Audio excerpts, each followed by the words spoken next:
Eh ben, bonjour à tous et bienvenue dans, dans ce nouvel épisode de Tranquille où on est comme d'habitude avec tous les petits potes. Ouais, première fois au complet. C'est la première fois qu'on est au complet Ouais. C'est fou. avec Robin, Malo et Sabri. Ça va les gars? Ça va, tranquille. Super. Tranquille, hein, tranquille. Tranquille. Ah oui, toujours. Par rapport au, Oh non. Ouais, évidemment. au nom. Ok, bon, on continue notre petit chemin pour être entre les métiers du cinéma. T'as vu comment je suis fort? Très sérieux, Très sérieux d'un coup. Et on continue cette semaine avec un invité spécial. Nathan Ambroisoni, comment ça va? Ça va bien, tranquille. Je suis content d'être là. Bah, ça fait plaisir. Écoute, fait on va plaisir. passer un petit moment ensemble pour parler de tout ce que tu as fait dans ta vie, même si t'as quel âge? T'as 23 ans, 24 là. 24 ans. Oui. Joyeux anniversaire. Rien à voir. Merci. Rien à voir. C'est pas vraiment mon anniversaire, mais merci, avec 8 mois de retard. Bon, ok, on va commencer doucement avec ton parcours scolaire et comment tu as pu en arriver là, parce que c'est vrai qu'on peut se demander, à ton âge, tu as fait 4 films, c'est énorme, c'est hors norme, on peut dire ça comme ça. Comment tu as commencé, comment tu as mis ton premier pied là-dedans aussitôt, qu'est-ce qui t'a motivé, tes inspi, dis-nous tout. Bah, j'étais au collège quand je me suis passionné pour le cinéma, j'avais 12 ans. J'ai vu un film d'horreur qui s'appelle Esther, qui m'a fait très très peur. Je sais pas si vous l'avez vu, Ouais. mais tu l'as vu? Avec la petite orpheline qui est pas très sympa. Mais, ça m'a terrifié et cette émotion-là m'a fasciné. Je me suis dit que j'avais envie de faire peur aux gens. Ça a commencé comme ça. Ça m'avait fait tellement peur que je me disais, j'ai envie que les gens ils ressentent ça devant quelque chose que je crée, qui est du cinéma forcément. J'ai pas envie de faire peur aux gens dans la rue, hein, mais même si on a fait des caméras cachées, qu'on leur faisait un peu peur dans la rue aussi. Mais je trouvais ça trop drôle. Enfin, je sais pas, une salle qui sursaute et tout. Enfin, ça me. Souvent, je sais pas si vous allez voir des films d'horreur au cinéma, mais ça sursaute et d'un coup ça rigole, un peu de soulagement. Ouais, Oui, c'est vrai. Ça a fait peur et je trouve ça trop chouette. Et donc bon, ça m'a passionné. Et j'ai commencé à faire des petits films avec mes potes. D'abord tout seul. Je me filmais en train de marcher sur des tables, puis de disparaître ou des trucs comme ça, vraiment, d'ouvrir des portes avec des fils de pêche. Et puis après, j'ai trouvé une amie qui voulait être actrice, une autre aussi. Et voilà, j'ai commencé à les filmer. Moi, je jouais un peu dedans parce que on était 3, quoi. Et, et on en a fait un qu'on montrait dans les salles des fêtes. Et puis voilà, je commençais à comprendre un peu ce que c'était de faire un film. Et même si c'était totalement amateur, j'ai pas du tout de famille dans le cinéma. Ok. Je viens du sud de la France, à Péménade, où il y a 6000 habitants et il n'y a pas de cinéma. C'est la salle des fêtes le mardi qui montre un film. J'ai commencé à faire des films là-bas. Et avec 3 de mes potes, et voilà, on en a fait un, puis un deuxième, puis à chaque fois, on trouvait plus de gens. Enfin, moi, j'allais dans des cours de théâtre, genre dans la ville d'à côté, et j'essayais de trouver des acteurs et des actrices qui seraient prêts à prêter leur visage au film. Et j'écrivais pendant la semaine et on tournait le week-end. Donc, du coup, ça n'avait pas trop de sens, le film. Ouais.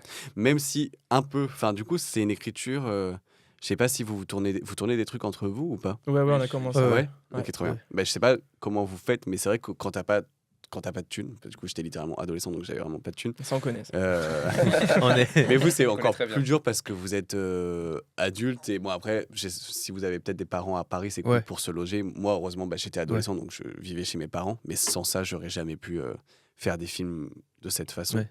Et donc voilà, j'écrivais pendant la semaine, le soir après l'école, et ensuite on tournait le week-end. Ce qui faisait que c'était un peu désordonné, et en même temps, je pouvais quand même m'intéresser à la structure du film parce que c'est comme si je montais et j'écrivais et on tournait en parallèle. Donc c'est un peu bizarre, Ok. un peu collectif, mais bon, c'était chouette. Voilà, bref, j'ai fait des films pendant toute mon adolescence comme ça, de façon complètement autoproduite avec mes potes. Et il se trouve qu'ils tournaient de plus en plus dans les festivals, un peu partout dans le monde, sauf en France, parce qu'en France, on n'aime pas trop les films d'horreur autoproduits. Mais ce que je comprends aussi. Et puis, il n'y avait pas encore la hype autour des films d'horreur, là, qui revient un peu avec Julia Ouais, Ducorneau, des auteurs, Oui. Juste Philippot et tout, qui commencent à faire des films trop chouettes et qui ramènent ça en France. Mais je ne sais pas si vous vous souvenez, aussi on a le même âge, sauf vous deux, mais quand même, quand on était ado, il n'y avait pas du tout de films d'horreur en France. Ouais, c'était Enfin, En français, ouais. film d'horreur français là, qui sortait c'était pas- ouais. avant Grave de Julia Ducorneau, où Ouais. c'est redevenu un peu cool de faire des films d'horreur. Enfin, en tout cas, moi qui adorais ça, je me souviens que je suis jamais allé voir au cinéma un film Ouais, d'horreur c'est vrai. français. Et encore, c'est des films un peu plus gore. Enfin, Ouais. ça va chercher une autre émotion que la peur Peut-être pour faire plus sursauter. psychologique. Oui, c'est vrai, Ouais. c'est vrai, effectivement, oui, parce que même quand on fait haute tension et tout, qui est trop bien, mais c'est plus un truc un peu intense, gore. Mais bref, voilà, j'adorais ça. Après, j'étais un peu obsessionnel, je sais pas, vous avez commencé par quoi? J'ai le droit de vous poser des questions. Oui, ça, oui, hein. évidemment. toi, c'est vraiment Mais vous avez commencé par quel genre de film quand vous êtes passionné par le cinéma? en réalisation ou Non, juste en genre en tant que visionnage. cinéphile. Moi, personnellement, toute ma jeunesse, c'était les comédies françaises, hein, les Ah ouais? cultes, Eric et Ramsey, Tonton Montparnasse, Ok. Mission Vraiment. Cléopâtre, tout ça. J'ai été vraiment bercé à ça. Ouais, c'était Et ça a construit 80% de mon humour, je vais dire. Plus. Oui, ouais, beaucoup plus. Et 100% des refs. Oui, c'est vrai que je parle en rêve de ces films maintenant. C'est un peu chiant pour les gens qui n'ont pas les rêves, du coup. cool. J'aurais pas trop les refs, mais après, Moi, perso, c'était plus. J'ai mis un peu longtemps à monter dans ma cinéphilie. Et dès que je me suis trouvé, c'était beaucoup vers le surréaliste, sur un peu tout ce qui est Dupieux, même Grave, tout ça. Des films comme ça, c'est ce qui vraiment me touche quand on va chercher une émotion qu'on peut pas trouver dans la vie de tous les jours. ouais. Pour moi, ok. c'est ça le cinéma, c'est d'aller toucher des émotions, des sentiments que tu n'as pas dans notre quotidien d'étudiant, de tout ça. Donc voilà, moi, c'était plus ça. Ok. C'est une bien meilleure réponse. Ah ouais, ça juge. Et vous deux? Non, moi, c'est vraiment. De T'as réflexe. oublié le podcast. Ouais, ouais, t'es vraiment Au dans- café. Au PMU, vraiment, c'est ça. Non, moi, c'est vraiment comme Robin. Moi, c'est 100% comédie et je commence seulement là, depuis 1 an, à regarder autre chose que des comédies. Ok. Non, je précise. Ouais, j'ai commencé avec des comédies, mais en parallèle, du coup, mes parents m'ont forcé, mais genre m'ont montré beaucoup de classiques, de films. Trop bien. On avait plein. Chez moi, j'ai vraiment énormément de DVD. Et du coup, j'ai quand même, hors comédie, j'ai quand même eu la chance de pouvoir découvrir assez jeune des films qui étaient considérés comme des classiques. Et du coup, j'ai quand même pu avoir un gros panel de beaucoup de genres de différents cinémas. Et du coup, j'ai pu vraiment orienter comme ça. Du coup, j'avais pas que les comédies, quoi. T'inquiète pas, je ne te jugeais pas. La chance. Alors, moi, vraiment, il n'y a que ça. Genre, tu penses à un classique du cinéma et je l'ai pas vu, c'est sûr. Ouais, Ouais, mais en vrai, il y en a n'importe beaucoup. quel hein. film. Mais Ouais, moi aussi. On a Il y a des masses. Ouais, Ouais. c'est T'as ça. le hein. temps quand même, je pense. Après, tu peux pas avoir vu tous les classiques. tu Ouais. vois, c'est chaud. Il y a des gens. Hein. Et toi, Et Sabri? toi?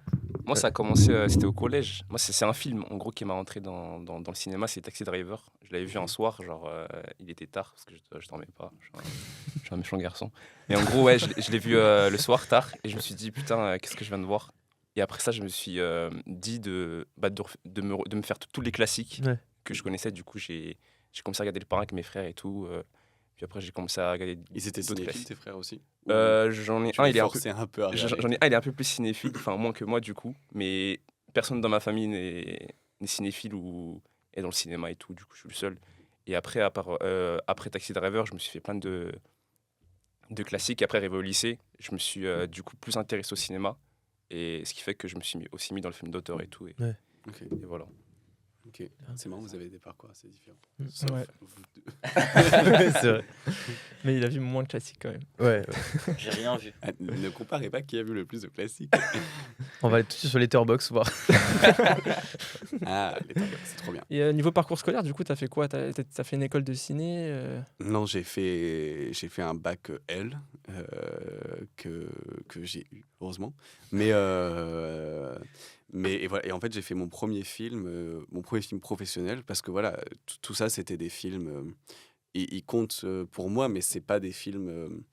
Je considère par exemple Tony en famille comme mon deuxième long métrage officiel, parce que Hostile et Thérapie, et même un autre que j'ai fait juste avant, Rite. C'est des films on était 3, 4, enfin bon, même si après ils ont eu une petite carrière dans des festivals, et j'étais trop heureux et c'était trop bien d'accompagner ces films. J'étais adolescent et j'allais j'allais à Londres, j'allais au Canada, j'allais en Italie. Je me sentais grand, quoi. Enfin, grand adulte, alors que j'avais 15 ans. Et c'était trop marrant de vivre tout ça. Mais voilà, Les Drapeaux de papier, c'est fait. J'avais 18 ans, je l'ai écrit pendant mes années de lycée, en première ou en terminale, je sais plus exactement. Et je l'ai envoyé, on l'a produit avec ma productrice de, de Sensito Film, Stéphanie Doué, des Drapeaux de papier, qui n'est plus ma productrice maintenant, mais que j'adore. On l'a produit, on l'a financé pendant mon année de terminale. Ok. Donc ensuite, j'ai fait le film juste après. Et ce qui a fait que j'aurais adoré faire des études, mais bon, j'ai été dans le monde professionnel très vite. Puis après, voilà, la post-production m'a amené à déménager à Paris. J'ai monté le film, on l'a sorti, puis tout s'est enchaîné assez vite, même s'il y a eu du temps entre Les Drapeaux et Tony, mais il y a eu 2 films qui ont failli se faire, qui ont été avortés. Mais en fait, je me suis mis à travailler tout le temps, donc j'avais plus du tout le temps de... Des fois, ça me manque de pas être étudiant, de pas connaître la vie étudiante, parce que bah, du coup, les potes de mon âge, la plupart, ou sont encore en études, ou finissent, ou... Bon, même si j'ai aussi beaucoup de potes qui sont dans leur vie professionnelle aussi, mais je sais pas, vous êtes étudiant? Moi, toujours. Bon, moi, j'ai fini. Toi, t'es étudiant? Ouais, En fait, Finir. c'est après oui, c'était à 99. Ouais. En fait oui, à cet âge-là, on a tous, il y a toute une vague de notre génération qui a fini un peu le master, enfin le Ouais. parcours classique des 5 ans. Du coup oui, tout le monde a commencé à rentrer en parcours professionnel, mais ouais, moi je me demandais si, parce que j'ai fait une école de cinéma et je pense en fait je rebondis parce on en a parlé on en a parlé avec Jules aussi, je crois, de Avec un peu l'école. tout le monde, je crois. Avec Ouais, on a L'école, parlé- en fait, c'est est-ce que, l'utilité et l'impact que peut avoir l'école de cinéma, est-ce que c'est vraiment un truc primordial ou est-ce que, en fait, c'est juste, tu peux vraiment, comme toi tu l'as fait, tu peux juste faire tes gammes dans ton coin sans apport de quelqu'un de professionnel et du milieu, quoi. Je pense que tous les parcours se valent et tous les parcours sont différents. Après, bon, moi, je peux pas vraiment parler pour les écoles de cinéma étant donné que j'en ai pas fait.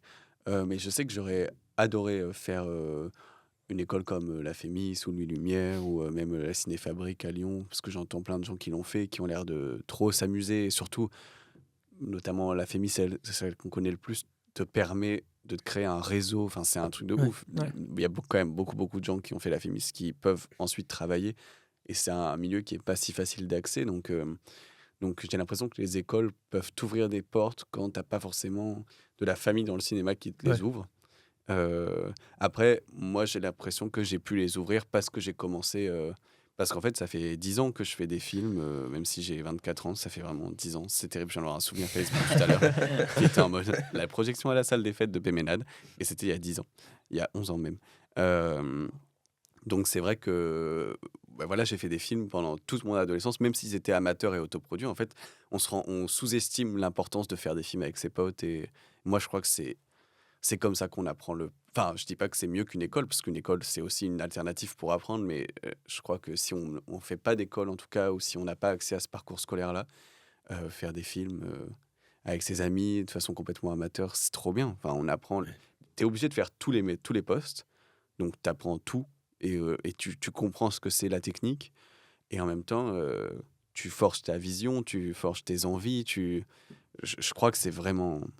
Même si on fait une école, je crois que c'est important de faire des films ou avec l'école ou en parallèle. Mais Ouais, je suis d'accord. je pense pas que tu peux arriver sur le plateau, ton premier court-métrage financé ou long-métrage, sans avoir fait aucun film avec tes potes. Enfin, comment oui, tu vas oui. comprendre ce qui est en train de se passer? Je sais pas. Parce que ça coûte Mm. cher, hein, même les courts-métrages financés, c'est 100 000 euros. Ouais, ouais. C'est une énorme responsabilité. Et d'un coup, tu arrives sur un court-métrage Oui, et tu es en c'est mode, ça. bon, qu'est-ce qui se passe? Je crois que c'est trop important. Pareil, j'ai pas fait d'école de ciné, j'ai rien fait. On a fait quoi? On a fait 3 courts-métrages. Ouais. J'ai l'impression que j'ai plus appris en 3 courts-métrages que toutes mes écoles que j'ai fait qui n'avaient rien à voir avec ça. Et que... Ouais. En fait, ouais, c'est comme. En fait, je pense l'école peut t'apporter, oui, comme tu as dit, les contacts ou vraiment. Moi, je sais que personnellement, mon école, ça m'a orienté sur le choix de carrière, entre guillemets. Ouais. J'étais plus parti sur un truc genre VFX, tout ça, et je me suis rendu compte en un an de VFX que monter un truc, enfin faire un truc pendant 2 heures que quelqu'un de lambda va pas capter à l'écran, ça m'intéresse pas. Du coup, je me suis dit, il faut que j'aille dans un truc plus visuel.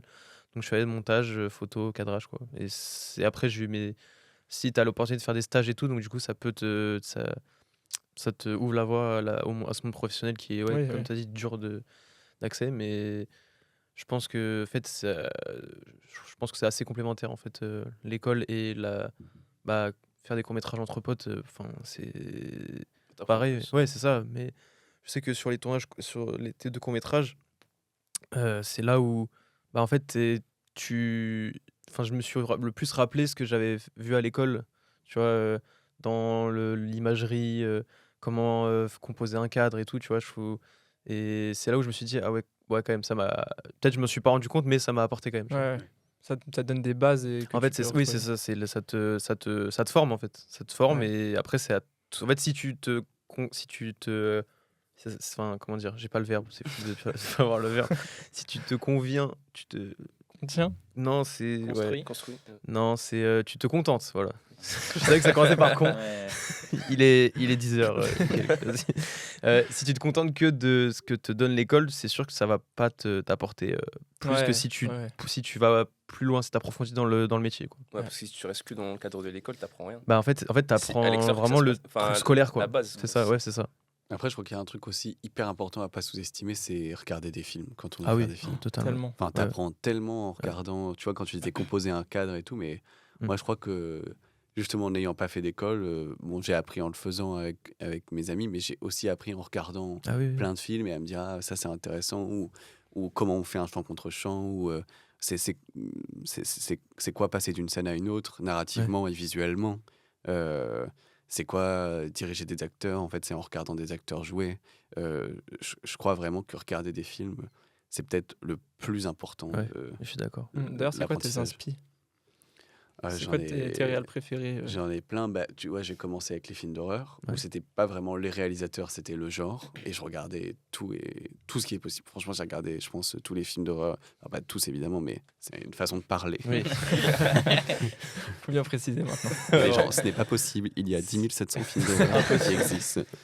Le calcul n'est pas bon. Mais en tout cas, non, j'ai regardé vraiment beaucoup de films d'horreur. J'en regardais un par soir pendant toute mon adolescence. Et après, j'ai découvert effectivement déjà des films français. C'est un genre, j'ai l'impression, à part entière. Oui. Les films d'auteur, même les comédies dramatiques. J'adore le cinéma indé américain, j'adore le cinéma asiatique. Tu vois, Edward Yang, Koreeda, c'est mes réalisateurs préférés. Ils sont pas de la même nationalité, mais Oui. en Asie, le cinéma coréen aussi. Mais Richard Linklater, Noah Baumbach. Ah, là, il y a un grand fan de Richard Linklater. Ah ouais. T'as vu, il fait un nouveau film sur 20 ans, là, j'ai Oui, trop j'ai hâte. vu. Putain, j'ai tellement hâte. C'est trop bien, Bad Boyhood, Ça va être c'est un de mes films incroyable. préférés. Ah ouais, ok. Franchement, il est trop fort. La trilogie des Before et tout. La meilleure Mais- trilogie. Ouais, vraiment, c'est trop bien. Ah, cool. Je suis content. Et après, en France, enfin, ou même en Europe, Ken Loach, Jacques Audiard, il y a Ouais. quand même on a aussi des super réalisateurs européens. Mais ouais, voilà, je dirais que c'est très éclectique. Je regarde vraiment plein de films. Pareil, je continue à regarder un film par jour à peu près. Ouais. Je préfère regarder un film qu'être en soirée avec mes potes des fois. Ce qui est un peu chiant pour eux. Parce que je suis vraiment celui qui rentre pratiquement tout le temps à minuit ou à 11h. Parce que sinon, c'est 3 heures et tu fais pas. Ouais. Ouais, c'est ça. Et- Tu rentres, tu peux regarder le petit film avant de dormir. Ouais. Mais ouais, Belle Voilà. routine, ça. T'as dit quoi? C'est une belle routine. c'est Bah super. ouais, Ouais, c'est la en meilleure. vrai, hein, Ouais, La vraiment. meilleure. C'est finalement. quoi vos réels préférés? Moi, du coup, Euh, Dupieux, comme je t'ai dit. Ah ouais, oui, Dupieux, ça, c'est ouais. plutôt Dupieux, ouais, ok. grand fan. Toi, du coup, t'es content, il y a un film tous les 6 mois. Donc Je suis très content. Ah, hein, lui, il est bien. Je rentre à Il est- max. C'est l'équivalent de Joule en cinéma. T'as vraiment pire, quoi.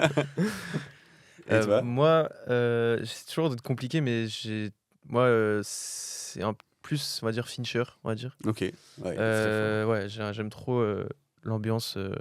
Ouais, déjà, j'aime beaucoup les films, les thrillers policiers et tout ça. Et puis, bah, en fait, enfin, tu peux pas te faire mieux que Fincher, on va dire. Quand j'ai découvert Seven, la première fois que j'ai vu Seven, j'étais choqué du truc. Enfin, j'étais à la fois choqué de la fin et à la fois choqué de l'ambiance totale du Ouais. film. Ensuite, après, je vois Zodiac, j'étais là, mais le mec, le mec est juste trop fort. Gone Je suis un Girl, petit peu déçu de The Killer, là, le dernier. ouais, c'est bon, ouais. En fait, surtout que je me suis dit, bon, bah, même si j'étais un peu sceptique parce que c'était un peu production Netflix et tout, mais je me suis dit, il a quand même fait Mindhunter enfin, mais il a C'était produit. fou, Mindhunter. Et je suis tellement dégoûté qu'ils aient annulé la saison 3 et tout. Mais c'est une des meilleures séries Netflix, c'est une des meilleures séries que j'ai vues de ma vie. Et ouais, il maîtrise trop son genre. Il est trop Fincher, fort. ouais, vraiment. Et vous deux? Franchement, moi j'ai vu très peu de films, donc j'ai pas de réal vraiment que j'aime bien. Après, Dupieux, Dupieux, j'adore. Je crois que mon film préféré, c'est un Dupieux, donc C'est quoi? je dirais Yannick. Ouais. Yannick, incroyable. Je connais tout par cœur, mais ouais, en vrai, j'ai pas de réal préféré. Parce que j'ai pas vu assez de films en vrai, et pareil au cinéma asiatique, j'en ai vu 3. 3 films. Vraiment. Pour que tu En vrai, puisses les c'est compter, dur. c'est Hein. hilarant. C'est faux. Enfin, le Faut se cinéma asiatique, forcer, faut, hein. ouais, en fait, c'est un peu spé. Là, j'ai regardé, je crois que j'ai regardé 2 films. Enfin, j'essaie d'aller de plus en plus dedans. Là, j'ai regardé Memories of Murder et Monster, là, qui vient d'être sur MyCanal. Et je sais que moi, j'ai un peu. Ouais, c'est un jeu d'acteur un peu différent. Enfin, le niveau rythme et tout, je trouve que c'est un. Enfin. J'arrive pas à décrire, mais il y a un truc qui T'as est pas un vu petit peu différent. Parasite? Si, si, Parasite, ouais, je pense que c'est Classique. un des premiers que j'ai vu du cinéma asiatique. Faut que tu vois Limbo. Ouais, mais en fait, j'en ai Limbo. plein. putain, Là, tu vois, moi, j'ai Old Boy que je veux voir aussi. Ah ouais. Ça, si, j'ai vu Past Lives aussi, que j'ai bien aimé. C'est un film américain. Ouais, non, Bah, ouais, coréen, oui, américain, enfin, c'est en Corée que ça se passe. Ouais, Oui, c'est ça. Ça se passe un peu dans les deux. Oui, C'est trop beau. Ah oui, Past Lives, Magnifique. incroyable. Ouais. Et ouais, enfin, il y a enfin, au début, c'est un petit peu enfin, perturbant la manière dont enfin, les émotions, comment il les joue. Au début, j'étais là, ça. Il y a un truc qui, j'arrive pas, c'est indescriptible, mais il y a un truc qui me gêne dans le rythme. Et au final, en fait, tu te prends au jeu et en fait, tu te prends les musiques, tu te prends les autres émotions. En fait, tu découvres un nouveau. T'as l'impression que c'est un autre monde, genre c'est un peu Ouais. trop bizarre. Et Ouais, c'est pas la même culture. ouais, tu vois, Monster, le premier visionnage, j'étais ok, j'ai vu 3 quarts d'heure et après, je l'ai vu à 1h du matin. Je me suis dit, c'était peut-être pas dans le mood. J'ai arrêté le film et je me suis dit, non, vas-y, je le reverrai. Et je me suis refait, je me suis dit, putain, mais 30 premières minutes, j'arrive pas à rentrer dedans. Ça. Alors que tout le monde a dit que c'est un classique et tout. Et tu sais, je me suis dit, mais pourquoi Tu moi t'es j'ai pas forcé. le droit d'aimer, tu vois. Et au final, en fait, plus le film il avance, c'est quand tu comprends comment le réalisateur a voulu construire le film, t'es là, tu te dis, ah ouais, putain, ok. Et après, tu te prends la fin, tu te dis, ok, bon, bah merci, quoi. Tu t'es juste dit merci. Et toi, du coup, c'est Richard Linklater plus. Non, en vrai, non. C'est qui Récemment, je dirais Damien Chazelle. Ok. Ouais, parce que franchement, tous ces films, ils ont tous. Genre, il n'y en a pas un que j'ai aimé de fou. Ils montrent vraiment ce que j'ai envie de faire dans le cinéma, genre. Tout ce qui est méta et musical et tout. Franchement, c'est le meilleur. C'est le Attends, meilleur. moi je veux préciser parce qu'on parle de Dupieux à chaque fois. Je parle que de Dupieux, j'ai l'impression dans ce podcast. c'est vrai. J'ai l'impression d'être un addict qui doit parler à Il chaque sera fois. au prochain. Du coup, C'est j'ai fou. quand même envie de dire mes autres Oui, vas-y. que j'aime. Et donc il y a Lantimos. Ouais. Lantimos, j'adore. Ari Aster, Tim Burton. Ouais, Ari Aster, il est trop fort. Voilà, ça c'est ceux qui bercent un peu mon imaginaire cinéma et tout. T'es allé Et voir Kinds of Kindness? Pas encore, j'y vais tout à l'heure. Ok. Oh là là. Je serre fort mon siège, ça se voit pas. J'ai trop hâte. Faut que je le vois aussi. Courage. Alors vraiment. Tu l'as vu? Ah, C'est long. J'ai pas Ah trop ouais. aimé. Ouais, ça a l'air long. 3 heures. Ils sont chiants, Ouais, ils font c'est tous des films de 3 heures. Mais t'aimes bien son univers ou Ah, c'est. mais j'adore Ouais. Lantimos. J'étais fan. Moi, mis à mort du Star Sacré, c'est un de mes films préférés. Ouais. Et Canine aussi. Mais même La Favorite, j'aime, je pense, un peu tous ces films. Mais je suis moins. J'adore Poor Things, mais je suis moins fan. Je préférais ces films d'avant, je crois. Mais j'aime vraiment bien Emma Stone, elle est démonte. Mais là, en fait, tout le monde me dit. J'ai hâte, je vais y aller évidemment, mais tout le monde me dit que c'est très long. Et j'en ai un peu marre du fait qu'ils n'arrivent plus à couper là, les réalisateurs et que tous leurs films doivent durer 3 heures. J'arrive Ouais. pas trop à comprendre le principe, mais. Enfin, c'est trop bien, il y a des films qui méritent de durer 3 heures, mais il y a Ouais. aussi des films quand même où on se fait vraiment chier. Oui. Et t'es en mode genre, bon. Un film là que j'ai découvert, Columbus, qui est trop beau de Kogonada. Ah, il est Tu vois, magnifique. Ouais. C'est trop bien et ce réalisateur, je l'aime trop, j'attends son prochain film. Il y a Margot Robbie dans son prochain film. Ah ouais. Ok. Parce qu'il a fait After Young après. Et il parle beaucoup des représentations. Enfin, et c'est trop intéressant, il est trop fort. Columbus, c'est trop beau. Je le regarde en boucle depuis que je l'ai vu. Et After Young aussi, c'est bien. C'est un peu plus méta, un peu plus intense. Mais toi, t'aimerais bien, je pense. C'est Ah ouais. très science-fiction bizarre et très contemplatif. Et c'est assez beau. C'est un robot dans une famille qui arrête de fonctionner, mais qui jouait le rôle du grand frère pour une petite fille qui venait d'adopter. Et c'est comment la famille fait le deuil de ce robot-là. Mais de façon J'adore. très normale. J'adore. Et c'est assez bien. Ça fait un peu penser à Lemb. Ah, avec Naomi Rapace, le film où il Ouais. trouve le petit agneau avec la Ouais, tête. Oui, enfin, l'humain avec la tête d'agneau. Ouais. Et il est bien. Ça, j'adore. Un humain avec une tête d'agneau. Comment ne pas adorer. C'est trop ton délire, ça. Mais oui. Bon, du coup, pour revenir sur les drapeaux de papier, Oui. c'est ton vrai premier film produit, financé pour aller en salle et tout. Comment t'as approché les producteurs, même si c'est un film à petit budget et que ça demande pas, c'est pas, je pense, une grosse charge pour les boîtes de production, mais comment toi t'es arrivé devant eux et comment t'as présenté le projet et est-ce que tes films d'avant, qui n'a rien à voir avec un film d'horreur, est-ce que tes films d'horreur t'ont aidé? Est-ce qu'ils ont pu voir un peu ce que tu avais fait? Alors non, mes films d'horreur m'ont pas aidé parce que encore une fois en France on a vraiment, peut-être un peu plus maintenant, mais on a vraiment aucune place pour les films d'horreur amateurs autoproduits parce que même les festivals qui sont trop chouettes, on a Gérard Armé, on a plein de festivals, le PIF aussi, enfin à Paris le festival de film Ouais. fantastique, mais on a plein de super festivals de genre, mais c'est la seule réserve que je peux faire, c'est qu'ils sont pas très curieux quand même pour les autoproductions, enfin pour les petits trucs, mais enfin moi j'ai même pas, si les films étaient pas ouf, hein, je comprends qu'ils les sélectionnent pas, mais il y avait même pas de curiosité alors que à Fantasia qui est le plus gros festival de films de genre au monde, ils m'ont invité 2 fois, qui est au Canada, enfin ouais, j'ai l'impression qu'on est peut-être un peu trop, ou je sais pas. En tout cas, bref, mais moi j'aimerais trop y aller, j'adore ces festivals. Et je trouve ça trop trop chouette qu'ils existent. Mais bref, mes films d'horreur m'ont pas servi pour ces raisons-là. Et de toute façon, comme les drapeaux de papier étaient hyper différents, j'avais pas envie de les montrer. J'avais fait quelques courts-métrages qui étaient des drames et qui ressemblaient un peu plus Ah, ok. aux drapeaux de papier, autoproduits aussi. Et en écrivant les drapeaux de papier, je savais que j'allais avoir très peu d'argent, mais je savais à tout prix que je voulais faire un film produit avec des acteurs qui n'étaient pas mes amis parce que je les avais filmés pendant 5 ans et c'était bon, là j'avais envie de filmer d'autres gens. Et, et donc en l'écrivant, je m'étais mis des contraintes. Je m'étais dit, ok, tu mets peu de personnages, pas trop de lieux, il n'y a pas des actions folles qui se passent. Je mettais des petites contraintes comme ça. Jason Blum, un producteur américain de Blumhouse, il parle je le regardais beaucoup parler et il disait, il y avait un sorte de triangle. C'est lui qui fait les films d'horreur américains qu'on connaît toujours, Insidious et tout. Ouais. Et il disait c'est où les effets spéciaux, le lieu, le nombre d'acteurs, mais tu peux pas avoir les trois. Et bon, là, j'avais pas les effets spéciaux, mais j'essaie d'en avoir qu'un des trois. Et voilà, en écrivant le film, je pensais vachement à ça, au fait que je n'aurais pas beaucoup d'argent, il fallait écrire un film pas cher, mais que j'ai envie d'écrire quand même. Et ensuite, j'ai envoyé par mail le scénario à des boîtes de prod. Je me suis fait pas mal tège, ce qui est normal, je comprends. J'avais 17 ans et j'arrivais avec mon petit scénar, je viens de nulle part de Péménade. Bon, ils sont en mode, on a d'autres gens, on a d'autres chats à fouetter, d'autres gens à produire. Mais j'appelais, comme ça, j'appelais. Et j'essayais de me faire un petit accès. Stéphanie a eu la curiosité de lire le film. En fait, je créais des événements aussi. Genre, j'allais à des avant-premières où Noémie Merlan était là, que je voulais dans le film. Je lui donnais le scénario, puis j'appelais après en disant c'est bon, j'ai Noémie Merlan, alors qu'elle n'avait pas lu. Mais, Juste le scénario. mais ou genre, j'ai envoyé un message à une actrice sur Facebook et elle m'a répondu. Et son agent, du coup, elle a transmis le scénario à son agent. Son agent m'a appelé pour me dire j'ai aimé le scénario, viens à Paris, je veux te représenter. Et c'était Laurent Grégoire, qui est le boss d'Adéquate, qui est un très très gros agent que j'aime beaucoup, avec Élise Fécamp. Voilà, j'ai essayé, en fait, j'étais un peu une petite pieuvre qui essayait de mettre mes tentacules un peu partout, mais de façon très innocente, parce que je connaissais vraiment personne, donc j'étais un peu naïf. Ouais. Mais ça m'a aidé, je pense, de pas connaître ce milieu-là et d'en être complètement extérieur. J'étais en mode bon.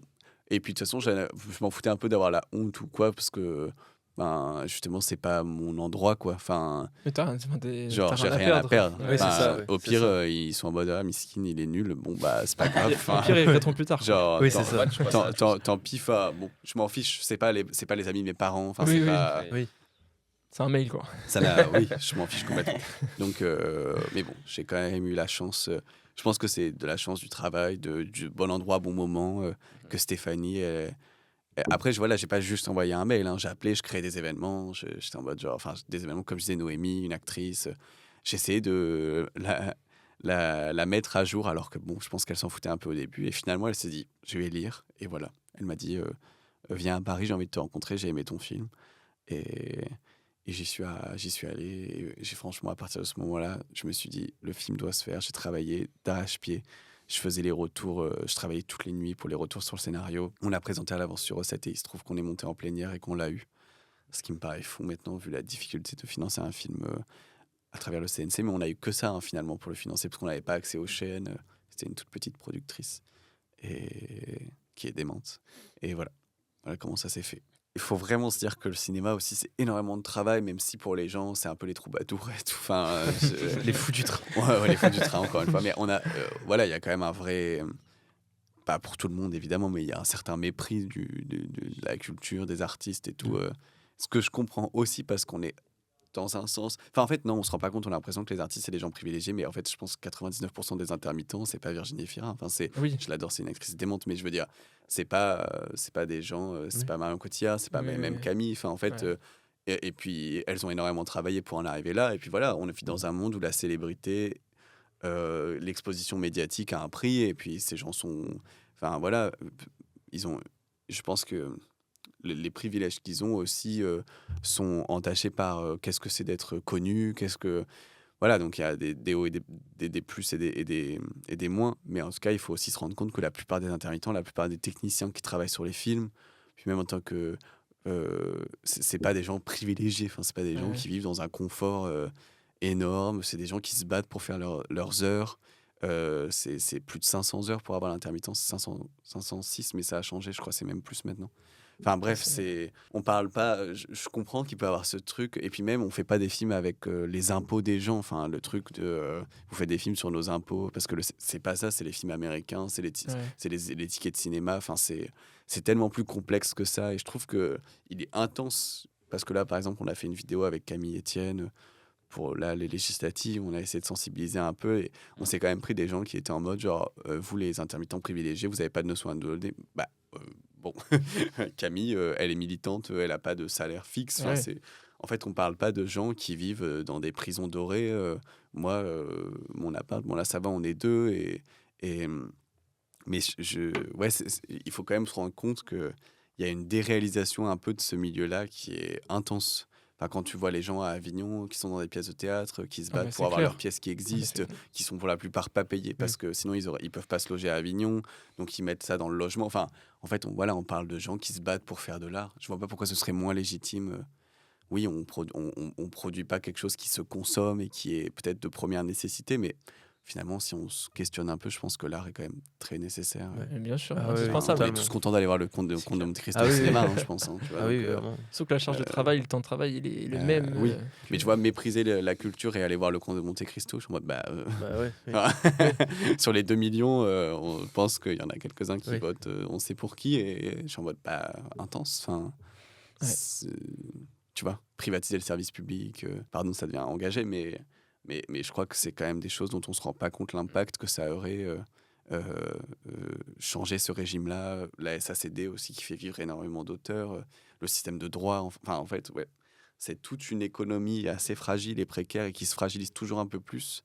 Justine Trier en avait alarmé quelque chose à Cannes, mais avait alarmé là-dessus. Mais bref, c'est vraiment quelque chose de fragile, et oui, on a beaucoup de chance en France, c'est un système génial qui permet aux auteurs de vivre, aux intermittents de continuer.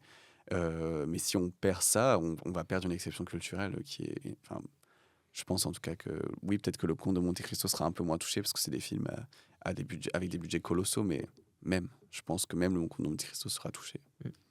Surtout que ces dernières années, je trouve que le cinéma français, il est en croissance de Ouais, ouf. C'est c'est trop incroyable. bien. Et les gens vont au cinéma quand même. Et Ouais. oui, je pense qu'on a une responsabilité, nous les auteurs, à se dire, à peut-être sortir un peu de l'entre-soi, effectivement, d'un cinéma très parisien, où on est en mode, genre, on raconte les problèmes de Saint-Germain-des-Prés. Oui, là, je pense que c'est un peu intense, et peut-être que je comprends qu'il y a des gens qui sont en mode, bon, ça, on s'en fiche. Enfin, merci de... Même si ce cinéma a le droit d'exister aussi. Enfin, mais je crois qu'on a une responsabilité de se dire qu'est-ce qui pourrait plaire aux gens, qu'est-ce qui va attirer les gens en salle. Ça, c'est sûr, il faut arrêter de réfléchir que pour soi, peut-être, en tout cas. Enfin, pas que, mais je crois C'est un aussi que équilibre oui, à la trouver. richesse du cinéma français, sa diversité, elle est trop chouette. Enfin, Ouais. se dire qu'il y a des films qui s'intéressent autant à Saint-Germain-des-Prés qu'à un quartier du sud de la France, qu'à des pêcheurs en Bretagne, tu vois, enfin, je trouve ça chouette de se dire qu'on peut parler de tout avec tout le monde, et c'est important. Et puis surtout, le cinéma français est hyper important dans le monde. On le voit, Ouais. tous les réalisateurs, ils... Mais bien sûr, Justine Trier vient d'avoir un Oscar. Ouais, Ah Enfin, oui, c'est ça. et même même, quand tu vois les films de Wes Anderson, même Ari Aster, qui sont tous Ouais. fans de la France et qui Mais vont bien sûr, piocher ouais. des acteurs, des décors. on est, tout, en fait. mais même pour plein de films, on est genre le 3e ou 4e marché, même pour des Ouais. films américains, le box-office. la France, on fait là, vice-versa, ça cartonne. Et Ouais, bah, Babylone, par exemple. Babylone, On a sauvé Babylone. On a sauvé sauvé Babylone. Babylone, tu vois. Genre, c'est. mais Damien Chazelle est français d'ailleurs. Oui, Ouais, ouais. c'est ça. Et canadien ou français? Enfin, Français, les Français. Français, ouais. C'est Français. français. mais enfin, on a des réalisateurs déments, des réalisatrices aussi évidemment. Enfin, je crois que on a de la chance de vivre en France. Moi, je pense que j'aurais pas pu faire des films ailleurs. Enfin, avec mon parcours un peu atypique, Ouais. je pense pas. Aux États-Unis, c'est tellement difficile de financer Ouais. des films. On se rend pas. Enfin, c'est un délire, quoi. Et je pense que ouais, j'aurais pas pu faire des. En Italie, j'aurais jamais pu faire des films. On parle quand même de. Là, effectivement, on est privilégié dans le sens où la création a une vraie place en France. C'est trop C'est chouette. clair. Ouais. Et du coup, toutes ces portes-là, ça t'a ouvert les portes vers tenir en famille. Oui. Et là, tu as senti que c'était beaucoup plus simple. T'avais le pied dedans et t'as juste mis le deuxième. Non, je pensais, tu vois. Ah Enfin, oui, dans un sens, ça m'a facilité les choses de faire les drapeaux de papier. Ça m'a fait rencontrer Hugo Sélignac, qui a après Nicolas Dumont ensuite, mais à l'époque, c'était Hugo Sélignac qui est venu voir les drapeaux de papier. J'ai pu rencontrer Audrey Diwan, avec qui j'ai coécrit 2 films, qui est la réalisatrice de l'événement. Emmanuel, là, qui sort bientôt. Ça m'a permis de rencontrer ce monde-là à une petite échelle, hein, quand même, parce que je connais pas tout le monde, et encore moins à l'époque. Mais voilà, ça m'a permis d'être en mode maintenant je vis à Paris. Il y a des gens qui ont vu mon film, même si c'était très peu pour les drapeaux de papier, mais il y a des gens du milieu en tout cas qui l'ont vu, qui se sont intéressés à moi, qui sont venus me chercher et qui m'ont permis ensuite de vivre en tant qu'auteur, parce que j'étais payé pour écrire un nouveau film qui s'est malheureusement pas fait. Il y a eu plein de hauts, trop bien, et après je me suis rendu compte, ah ouais, en fait c'est pas si facile. Et puis quand tu fais un film aussi petit que les drapeaux de papier par rapport à un budget moyen d'un film français en France, c'est 2 millions, et nous c'était 600 000 euros, donc c'était vraiment en dessous. On avait 30 salles, c'était une toute petite exploitation, donc bon, en fait, le film ça a été compliqué. C'était un succès critique, d'estime, trop chouette, où j'ai pu rencontrer des gens. Mais les gens n'étaient pas en mode genre, il a fait 3 millions d'entrées, on va lui faire confiance tout de suite pour faire un prochain film. Donc j'avais encore des choses à prouver, mais tant mieux. Et là, j'en ai encore toujours. Mais ouais, donc ça a été un peu trop bien et un peu galère. J'ai travaillé pendant 4 ans à écrire des films qui ne se faisaient pas, à trouver un sujet. Et puis finalement, Tony... il y a eu le confinement qui a fait qu'un deuxième film s'est annulé. Là, je me suis dit, bon, ça va être complexe. Je commençais à me dire, je vais devoir retourner chez mes parents parce que ils me payent pas du tout le loyer. Mes parents, enfin, ils sont un soutien psychologique énorme, mais ils ont pas les moyens d'être un soutien financier. Ouais, bah oui, Donc voilà, j'étais en mode, bon, je vais devoir retourner dans le sud de la France, à Péménade. Et en fait, non, heureusement, Tony s'est fait... parce que là, 2 films se sont annulés, j'en pouvais plus, et là j'ai dit allez là, il faut que tu écrives un film que tu sais que tu vas tourner, et j'ai commencé à regarder des comédies dramatiques, et enfin ma cinéphilie s'est encore ouverte vers ça, et ça a été aussi un autre truc. Justement, j'ai découvert Lady Bird, Noah Baumbach, Ok. Emmerich Linklater à ce moment-là, et je me suis dit trop bien, j'aime trop ces films, j'ai trop envie d'en faire un, et je crois que ça a aidé. Le genre faisait un peu moins peur aux gens, dans le sens où on se dit il y a un peu de comédie, même si les gens, en lisant Tony, ils se disaient pas que ça allait être drôle, hein, quand même. Enfin, je me souviens vraiment, personne ne se doutait que ça allait faire rire les gens, alors qu'aux avant-premières, quand même, ça riait beaucoup. Et mon producteur était en mode, ok, c'est Après, drôle. je pense que t'as aussi un casting de ouf. Ouais, qu'on- j'ai Camille, elle est démente, et les ados qu'on a trouvés, ils sont déments. Mais c'est vrai que, mais tu vois, il y a aucune improvisation, c'est exactement comme c'est écrit. Et ouais, à l'écrit, c'est pas un humour qui est très évident, c'est pas très drôle non plus, on se tape pas le cul par terre, c'est un humour assez fin. Et du coup, c'est vrai qu'à l'écrit, personne ne voyait, tout le monde était en mode, c'est émouvant. En mode, mais je vous assure que c'est pas. Pas que. Ouais, mais C'est ça, pas que émouvant. Je pense que c'est un humour qui se voit dans l'énergie, Oui. au Ouais. visionnage, quoi. C'est Ouais. des genres de trucs. Oui, Ou à parce que l'écrit, tu te rends pas compte de la Oui. vanne, ou je sais pas. Ouais. Même surtout, Ouais. moi, je suis allé voir 4 fois au ciné, je crois. What? Ouais, je te jure, j'ai Ouais. kiffé le film. J'ai allé voir 4 fois au ciné. Grand fan. Je Ouais. montre à tout le monde. C'est Je merde. suis allé voir 4 fois. Et à chaque fois, je rigolais sur des trucs différents. Des trucs que j'avais pas remarqué qui étaient drôles, en fait. Et à chaque fois, c'était marrant de voir ça. Ouais, 4 fois. T'as une carte USD, j'espère. Pas à l'époque. J'avais pâté à l'époque. Ok, oui, donc ça va. Ok. Bah, Maintenant, merci, ça me touche beaucoup. Non, vraiment, quand j'aime bien un film et qu'il est au ciné, j'y vais. Hein. Ah, c'est trop lui, bien. ça- J'ai vu 9 fois Yannick aussi. Ouais, voilà. C'est... Ouais. Ah, mais lui, Heureusement, c'est il juste durait un fou. 1h10, donc tu pouvais enchaîner les séances. 1h07, 1h07. Merci. Quatre, Damien il est- Chazelle, Il est là, juste voilà. fou. Il est juste fou. En fait, c'est juste- 1h04 sans le générique. Ouais. Le mec a Et chronométré. tout est vrai. Le mec peut réécrire le scénar en fait. T'aurais aimé avoir accès au scénario de Yannick? C'est mon rêve. J'ai acheté le DVD, il y a le. Il y a le. Il y a Dupieux qui fait. Comment ça s'appelle quand le. Un commentaire audio? Ouais, voilà. Ouais. Ah, c'est trop bien. Il y a ça, donc il explique là où. Un peu on rentre un peu plus dans le texte et tout, donc c'est intéressant, mais avoir le scénar de Je Yannick. vais essayer de trouver ça. C'est C'est comme pas c'est mon vrai. producteur qui l'a produit. Hugo je vais, Waouh. Ouais. Oh. je vais Aïe, essayer. aïe, aïe. Je vais Oh là demander. Alors là, Je vais lui dire, C'est il y a, quand même il y a d'anniversaire. un grand fan, il aimerait. Je vais lui demander si Ouais, c'est en plus, possible. je sais pas s'il y a genre plus grand fan. Non, mais vraiment, Yannick. En fait, c'est ça le truc. C'est. je crois que c'est lui top 1, moi c'est top 2. Ouais. Et après le troisième. Il n'existe pas. dis-toi, pour mon anniversaire, c'est mon meilleur ami, il a loué un cinéma pour passer Yannick. Ouais. C'était il y a un mois. Non, bon, je vais lui raconter ça. Je vais percer là-dessus. En vrai, non, c'est fou. Ouais, mais du coup, pour Camille, on se demande comment tu as pu avoir contact avec elle, comment elle a lu le scénario, comment elle l'a reçu. J'avais écrit le film en pensant à elle, même si j'osais Ok. pas vraiment me dire qu'elle allait le faire. Bon, donc je pensais à elle, mais un peu, pas secrètement, mais juste, je me disais, il y a quand même peu de chance parce que c'était en plus au moment où sa carrière américaine commençait, enfin internationale en tout cas. Elle tournait quand même avec Ridley Scott. Elle a fait Tom McCarthy qui a fait Spotlight, qui est pour moi un des meilleurs films. du 21e siècle. Mystère à Venise aussi. Et Mystère, Ouais. ça, elle l'a fait après. Enfin, elle a fait juste en même temps que. Non, elle l'a fait après parce que je me souviens, on était au téléphone quand elle était dans sa caravane Ok. sur le plateau. Ok. On s'appelait vraiment tous les jours à ce moment-là. Elle était en mode, je me sens un peu seul. mais en même temps, elle a vécu un trop bon tournage. Mais donc, ouais, elle n'avait pas encore fait ça. Ok. Mais quand moi, on lui envoie le scénario, elle est à l'avant-première d'House of Gucci à Londres avec Adam Driver et tout. Et je me dis, bon, ça va être complexe. Mais ça a été classique aussi. On en a parlé avec mes producteurs, Hugo et Nicolas. C'est surtout Nicolas Dumont avec qui je développe et tout, mais c'est Hugo qui m'a repéré. Et il est toujours avec nous.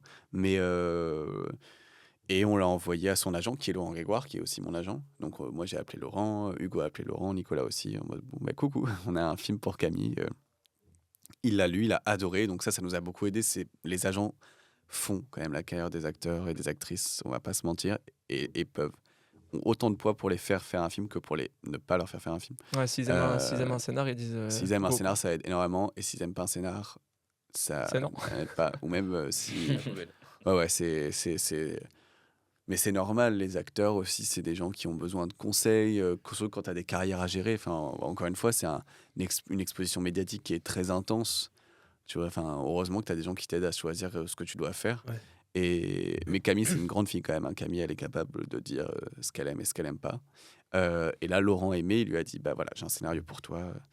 Et je m'en souviens encore du message qu'elle envoie à Hugo en lui disant, j'ai adoré le film, j'ai envie de rencontrer Nathan. Enfin, j'ai adoré le scénario, j'ai envie de rencontrer Nathan. On s'est rencontrés. Et on a parlé pendant des heures et c'était trop chouette. Et là, je me suis dit, c'est vraiment quelqu'un de chouette. Pour le coup, Camille, c'est une super meuf. Hein. Vraiment. Comment? On embrasse. On l'embrasse. On l'embrasse. Ça nous Non, regarde. mais elle est tellement.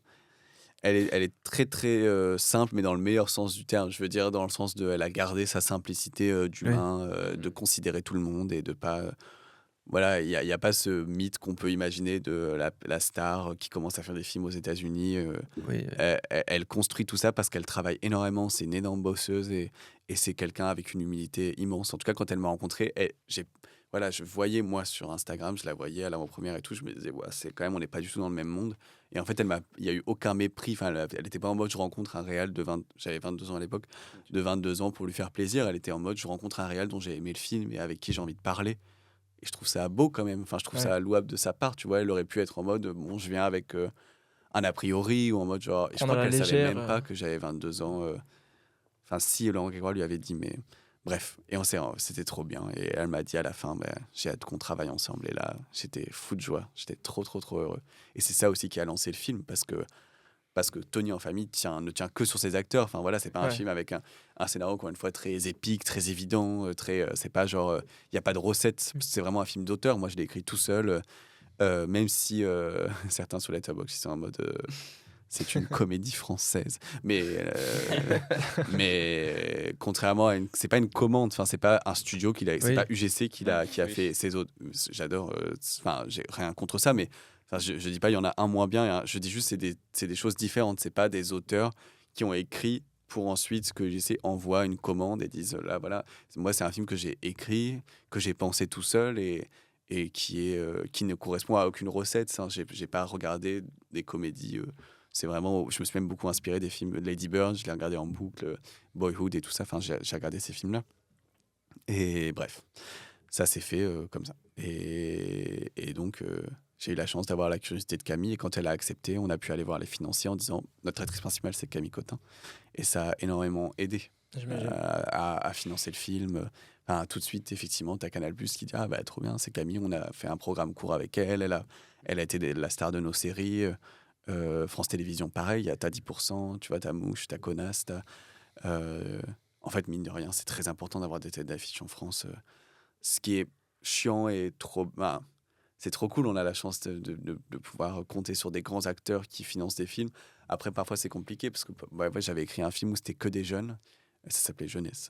Et quand j'avais 20 ans, et voilà, c'était que des jeunes, et là, tu te rends compte que pour le financer, c'est très, très compliqué. Ouais, c'est clair. À part si t'as un acteur phare qui a cet âge. Ouais, c'est ça. mais tu Par vois, rapport, même ouais. Paul Kircher, qu'on adore, qui fait plein de films, même lui, il finance pas vraiment un film non pas plus, encore. Oui. alors qu'il est trop talentueux. Il est aussi, enfin, mais c'est juste que voilà, il faut. C'est compliqué, franchement. Et même dans les actrices, t'en as pas 36 qui financent un film, même les acteurs. T'as Pierre Ninet, Gilles Lelouch et François Civil. Il y en a sûrement Ouais. Romain Duris. Il y en a quelques-uns, mais voilà, ça se compte sur les petits doigts d'une Ouais. main, quoi, chez les hommes et chez les femmes. Ça Donc, fait un peu penser à Nous les Leroy. Bon, même si là, le Mm. casting est pas mal aussi, mais c'est vrai qu'il y a ce truc de notoriété et que est-ce qu'on va le voir si c'est pas ces acteurs-là? Ouais, bah moi je pense que les gens ils sont pas bêtes et ils sont vraiment intéressés par un sujet plus parce qu'on le voit en plus il y a des films chorales avec tous les acteurs les plus connus du monde et qui marchent pas du tout. Ouais. Mais je pense les financiers ils ont encore besoin de se rassurer comme un petit truc en plus là marche. Bon Artus est quand même très connu, il a il a des fans et tout, les gens sont pas venus de nulle part mais je pense que sur les 8 millions de personnes, ils sont pas tous venus pour Artus, ils sont Non. venus parce que Ouais. le sujet les touchait, Ouais. parce qu'ils trouvaient ça chouette. C'est des acteurs d'une minorité qu'on n'a pas l'habitude de représenter au cinéma quand même, parce que la plupart sont vraiment atteints de handicap. Ils sont vraiment allés chercher des acteurs dans cette communauté-là. Je trouve ça très fort, très beau. Et, et bon, voilà, il y a Alice Belaïdi, il y a des acteurs qui sont un peu identifiés, mais c'est pas. Je pense que les gens n'y sont pas allés que pour eux.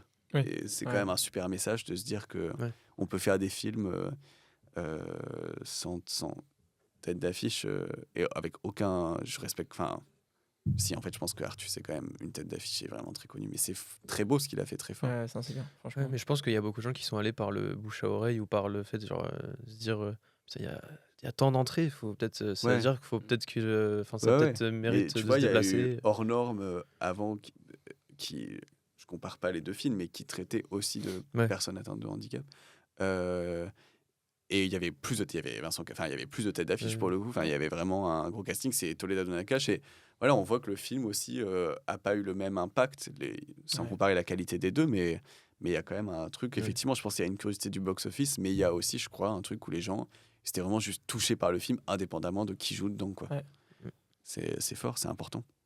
Mais bon, après, c'est vrai que il y a des. De toute façon, il y a tellement de façons différentes de faire des films, de penser le cinéma. Je sais pas, vous, qu'est-ce qui vous attire en salle, mais moi, c'est pas. Oui, il y a des acteurs qui m'attirent en salle. Camille, en France, il y a Camille, Marion Cotillard, Léa Seydoux, Virginie Fira. Il y a plein d'actrices où je me dis, je vais voir un film parce que je les adore, je les trouve trop fortes et j'y vais pour elles. Mais je crois aussi qu'il y a plein de films que je vais voir où je m'en fiche un peu de qui est dedans. Ou, Ouais. je sais pas vous, mais Ah oui, c'est totalement. Ouais. quand on est vraiment cinéphile, mais ça après on s'adresse aux cinéphiles, mais je crois que voilà, je suis en mode mais le sujet m'intéresse, Ouais, c'est je vais y super aller. tout, je trouve aussi. C'est ça. Ouais. Encore, moi, je suis arrivé à un stade où je regarde même plus rien. Je vois un film qui est à cette heure-là, je dis vas-y, j'y vais, je vais. Ah, c'est trop bien ça. Ouais, vraiment, l'affiche, rien, je Ouais, regarde je rien. vois, ouais. Mais du coup, t'es surpris, c'est cool. Je suis surpris, je suis Parfois allé dans voir. Bon, après, là, l'exemple est pas ouf parce que les acteurs sont pas mal, mais Sous le tapis, il y avait. J'ai oublié le nom de Camille l'actrice. Et c'était qui J'ai oublié le nom de l'actrice, hyper trop forte. hyper trop forte. Bref, il y a Raphaël Quenard dedans et tout, mais le film, je connaissais rien du tout. Ah, Emmanuel DeVos. Ah non, pas du tout le film de Camille Javi. Tu parles du film là qui vient de sortir avec Pascal Zadi et Raphaël Quenard. Pourquoi tu Emmanuel souris Ah non, DeVos. c'est pas sur le tapis, c'est sur la branche. Oui, Sur la non, branche, pardon. c'est pourquoi tu souris. Non, le film que je parle là, c'est Sur la branche. Ah, mais, ok. Voilà. Oui. Et ce film-là, je connaissais rien, je suis allé voir sur un coup de tête sans voir, je savais même pas qu'il y avait Raphaël Quenard C'est, dedans et tout, rien du tout. Daphné Patakia. ouais. Voilà, exactement. Et elle, je la connaissais pas, rien du tout. Elle est trop forte. Ah, mais il y a Et, plein j'ai d'acteurs dans été ce film. amoureux de ce film. Boulevard et Agnès Jaoui aussi. Ouais, mais pour le coup, là, c'est un mauvais exemple parce que gros casting, mais je connaissais. Pour Oui, dire mais que tu n'es je pas allé pour je le suis casting pas parce que allé, tu savais pas ouais, qu'ils étaient ouais. dedans. Voilà. Ok. Ouais. Je voulais voir avec toi niveau scénario texte, quand tu as Camille Cotin qui te dit oui et que tu as déjà écrit le rôle, est-ce que tu fais une relecture avec elle et tu changes 2-3 trucs pour adapter, ou alors tu savais que ça allait, enfin, tu l'as écrit pour elle et tu avais compris sa vibe et tout. Bah, quand j'écris, je regarde des interviews et je m'intéresse vachement à qui elle est. Donc en vrai, et ça m'a fait trop plaisir quand on s'est rencontrés. Elle m'a dit Gérard, c'est la première fois que je lis un scénario où je m'entends autant parler, où je sais Ouais. exactement comment je vais le jouer et tout. Et ça m'a fait, où je sais comment je vais placer ma respiration. Ça m'a fait trop plaisir. Et effectivement, on l'a quand même lu ensemble. Et il y a des petits trucs où on était en mode ah, ça sera mieux comme ça. Mais globalement, on est resté vachement proche du texte. Et moi, j'adore ça, le texte. Noah Baumbach, je l'écoutais parler aussi. Et Greta Gerwig, ils voient vraiment le texte comme un pilier du film. Et ils aiment le dialogue et l'art de dialoguer un film. Et moi, ça me passionne. Et c'est vrai que après, quand on est très fort dans l'improvisation pour diriger les impros, moi, je suis vraiment pas fort pour ça. Et je trouve ça dur de demander aux acteurs d'être des auteurs. Euh, mais bon, il y a des maîtres là-dedans et qui savent complètement jouer de ça. Moi, ça m'inquiète un peu et j'aime me dire que les acteurs sont pas des auteurs. Ils sont là aussi pour interpréter, c'est des interprètes. Et c'est intéressant de chercher comment les faire interpréter le mieux possible ce qu'on a écrit. Ouais. Évidemment, il faut entendre et puis quand on voit que ça marche pas, il faut savoir rebondir. Mais je crois que c'est ça qui est chouette quand on est auteur-réalisateur, c'est que moi, voilà, je suis sur le plateau et je sais ce que j'ai écrit et je sais pourquoi je l'ai écrit. Et quand je vois que ça marche pas, je peux leur proposer quelque chose qui leur va, mais ça vient de moi et du coup, ça reste cohérent avec l'ambiance du film. Sur Tony en famille, si on fait de l'impro, c'est pas possible.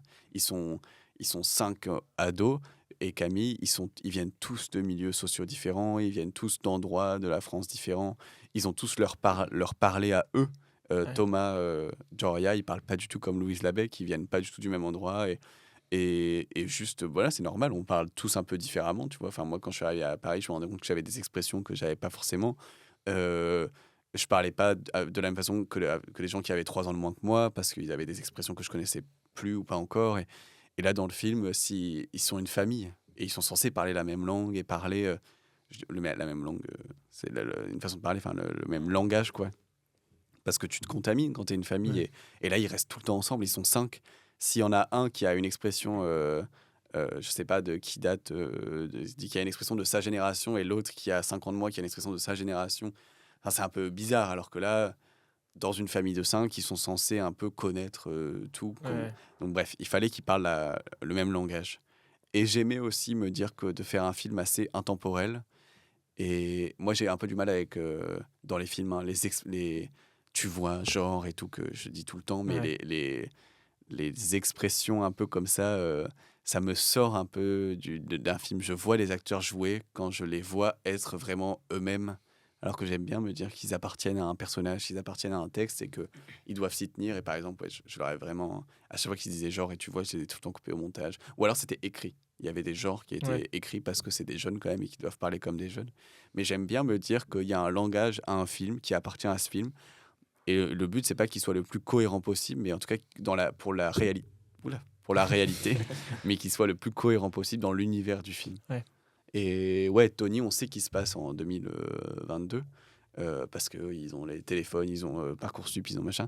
Mais j'aime bien aussi me dire que juste, si tu les écoutes, c'est pas forcément 2022, c'est pas non plus 1960, mais c'est l'univers de ce film. Et Ouais. ça appartient, c'est intemporel dans le sens où ça appartient à la temporalité de ce Oui, film-là, c'est ça. Oui. qui est Oui, c'est de nos jours. ouais, c'est de nos jours et c'est moderne, mais oui, parce que je trouve qu'il y a parce qu'en fait c'est tellement facile d'être outdated, enfin par exemple Il y a des auteurs qui écrivent des personnages de jeunes et qui ont 50 ans et qui leur font dire swag. Donc c'est vraiment un truc qu'on Ah ne là dit là. plus du Aïe, tout. aïe. Où je vois, ça c'est vraiment l'exemple dans le cinéma français, ça arrive vraiment beaucoup. Mais au lieu d'écouter, et là oui, je pense que quand j'aurai 50 ans, si je fais un film sur des jeunes, je préférerais les écouter plutôt que leur faire dire mes mots à moi. Mais c'est vrai que je crois que c'est important d'écouter ces acteurs ou alors effectivement de chercher l'intemporalité et de pas penser d'être je suis trop Jones parce que je dis Jones c'est swag, tu vois. Mais alors que non, les jeunes ne disent ni Jones ni swag ni c'est trop chambé toutes les 5 secondes. Enfin, Ouais. tu vois en fait. Oh là là. Ah là là, ouais. Les Ringard, quoi. personnes, il y a certaines personnes un peu plus âgées qui croient que les jeunes ne parlent qu'en langage codé, quoi. Alors Ouais, bah, c'est... en soi, pas tant. Enfin, tu vois, Clairement, Pas voilà. du tout, même. Et surtout de moins en moins, je trouve aussi. Ouais. Après, je pense qu'on grandit et qu'on n'est pas au collège et qu'on Oui, se rend pas oui. forcément compte. Mais oui, là, quand on a tourné Tony, on a tourné du coup au collège, et dans mon collège et dans mon lycée. Et du coup, il y avait des fillons qui étaient du collège et du lycée. Et quand je parlais avec eux, je me disais pas, waouh, ils parlent une langue que je ne comprends pas. Oui, Je me oui. disais, ça va, franchement, on Ouais. parle vraiment la même langue. T'es encore branché. Ouais, c'est ça, ouais, on est encore dans le coup. T'es un Jones. C'est trop swag d'être avec les jeunes. Et du coup, comment t'as construit la famille comment t'as fait le casting pour avoir les 5 jeunes? Ben, ça a été un long casting. C'était avec Sophie Lenné-Todovic, qui est ma directrice de casting que j'adore, qui est trop forte, qui a l'habitude du casting d'ado en plus. Et elle particulièrement, on a beaucoup travaillé. Ça a été énorme. C'était 300 acteurs qu'on a vus en tout pour tous les rôles. Qu'elle a vu, surtout moi je ne les ai pas tous vus, mais quand même une bonne partie. Et ensuite on a fait différents tours de casting. On a fait un premier tour, un deuxième tour, puis un troisième tour où ils étaient tous ensemble. On a fait des familles différentes. Et ça a été quand même une évidence assez fort avec Juliane Lepoureau, Oscar Polo, Louise Labec, Thomas Joria et Léa Lopez. C'est des acteurs que j'adore et que je trouve brillants. Et voilà, moi j'avais dit à Sophie, je lui avais dit, je veux pas du sauvage. Le sauvage, je sais pas si vous savez ce que c'est. Casting c'est- sauvage. Ouais, Le ouais. casting sauvage, c'est On en quand a parlé trouve avec des Jules, acteurs. On en avait parlé, ouais. Lui, il a été casté en sauvage? Non. Non, on en avait parlé. On avait fait Non, un parce sujet que, sur ça. ouais, parce que dernier. moi je disais que ça avait ses limites et que j'étais pas non plus hyper pour. Bah ça, ouais, après, tu trouves des gens déments. Oui, et heureusement qu'on le fait aussi, mais oui, ça a ses limites, particulièrement quand tu fais un film comme Tony, où c'est vraiment un film de texte. Ouais. C'est presque une pièce de théâtre, hein, Tony. Oui, Vous c'est savez, il y a 6 pages de texte et ils doivent le connaître au cordeau parce qu'ils doivent s'interrompre. Genre la scène de la voiture, au début, il n'y a rien d'improvisé et c'est vraiment écrit exact. Parce Oui, que si c'est- tu improvises, c'est le cauchemar. bah oui, Enfin, oui. c'est Même la jungle. ceinture Et... Non, la ceinture, c'est écrit. Ah ouais? La ceinture, c'est écrit complètement. Mais tout est. Sauf le coffre à la fin qui n'est pas écrit parce qu'on a fait une prise où le coffre est resté ouvert. Et c'est C'est hilarant. Oscar Polo, Timothée, qui a dit mais moi je vais le faire et qui a sauté dans le coffre et on était mort de rire. Il nous en faut peu. Mais. C'est hilarant. Mais- Au final, ça. Et c'est dans le même état. on hein. était C'est là où j'ai vraiment compris. genre, c'est génial. C'est On ouais, était en mode, bien, tu es la une blague de légende. la- Tu es une légende. Alors, mais c'est quand même drôle dans le film. Ah ouais. Mais bref, en tout cas, effectivement, si là, je disais à Sophie, si on a par exemple 4 acteurs et un acteur qui vient du. C'est très bizarre le terme sauvage. Enfin, on a l'impression que c'est un truc un peu chelou, alors que c'est juste Dans les caves. castrer des- Clandestin, oui. Ouais. Un truc un peu, ouais. Tu vas le chercher dans les bas-fonds. Ah, c'est bizarre de dire sauvage, mais c'est juste en fait trouver des acteurs qui ne sont pas acteurs. C'est Ouais. dans le métro voir quelqu'un qui a la tête qu'on pense et être en mode genre viens passer un casting, ça c'est du casting sauvage. Et là je disais à Sophie, ça va être déjà horrible si on a 4 acteurs qui savent un peu ce que c'est jouer et d'un coup tu as une personne qui n'a jamais vu un plateau qui se retrouve face à 4 acteurs et Camille Cotin. T'imagines les scènes de voiture Ouais. comme ça qui est en mode genre qu'est-ce que c'est je trouvais ça dur d'infliger ça à quelqu'un. Et je trouvais ça horrible d'infliger à Camille 5 acteurs qui viennent du sauvage et elle qui doit les gérer parce que c'est quand même un film où elle doit gérer 5 adolescents. Mm. Et je trouvais ça trop compliqué. Donc j'ai dit à Sophie, moi là je veux que des comédiens ou alors que des gens qui ont déjà tourné parce que bon elle a 12 ans, Juliane, enfin elle a 14 mais elle a 12 ans dans le film. On pouvait pas avoir, ça allait pas être Nathalie Portman qui a fait 50 films, mais pour le coup Juliane c'est l'une qui a fait le plus de films de tous les adolescents Ah alors ouais, que c'est la ok. plus jeune. Parce qu'elle en a fait plein. Elle a commencé avec L'échange des princesses quand elle avait 6 ans. Elle en a fait vraiment beaucoup des films. Et la technicité qu'ils avaient, c'était trop important pour moi. Elle comprenait tout. Enfin, il en général, mais là, je parle de Juliane qui est la plus jeune. Et voilà, moi, j'ai beaucoup cherché ça aussi. J'ai beaucoup cherché des gens sympas.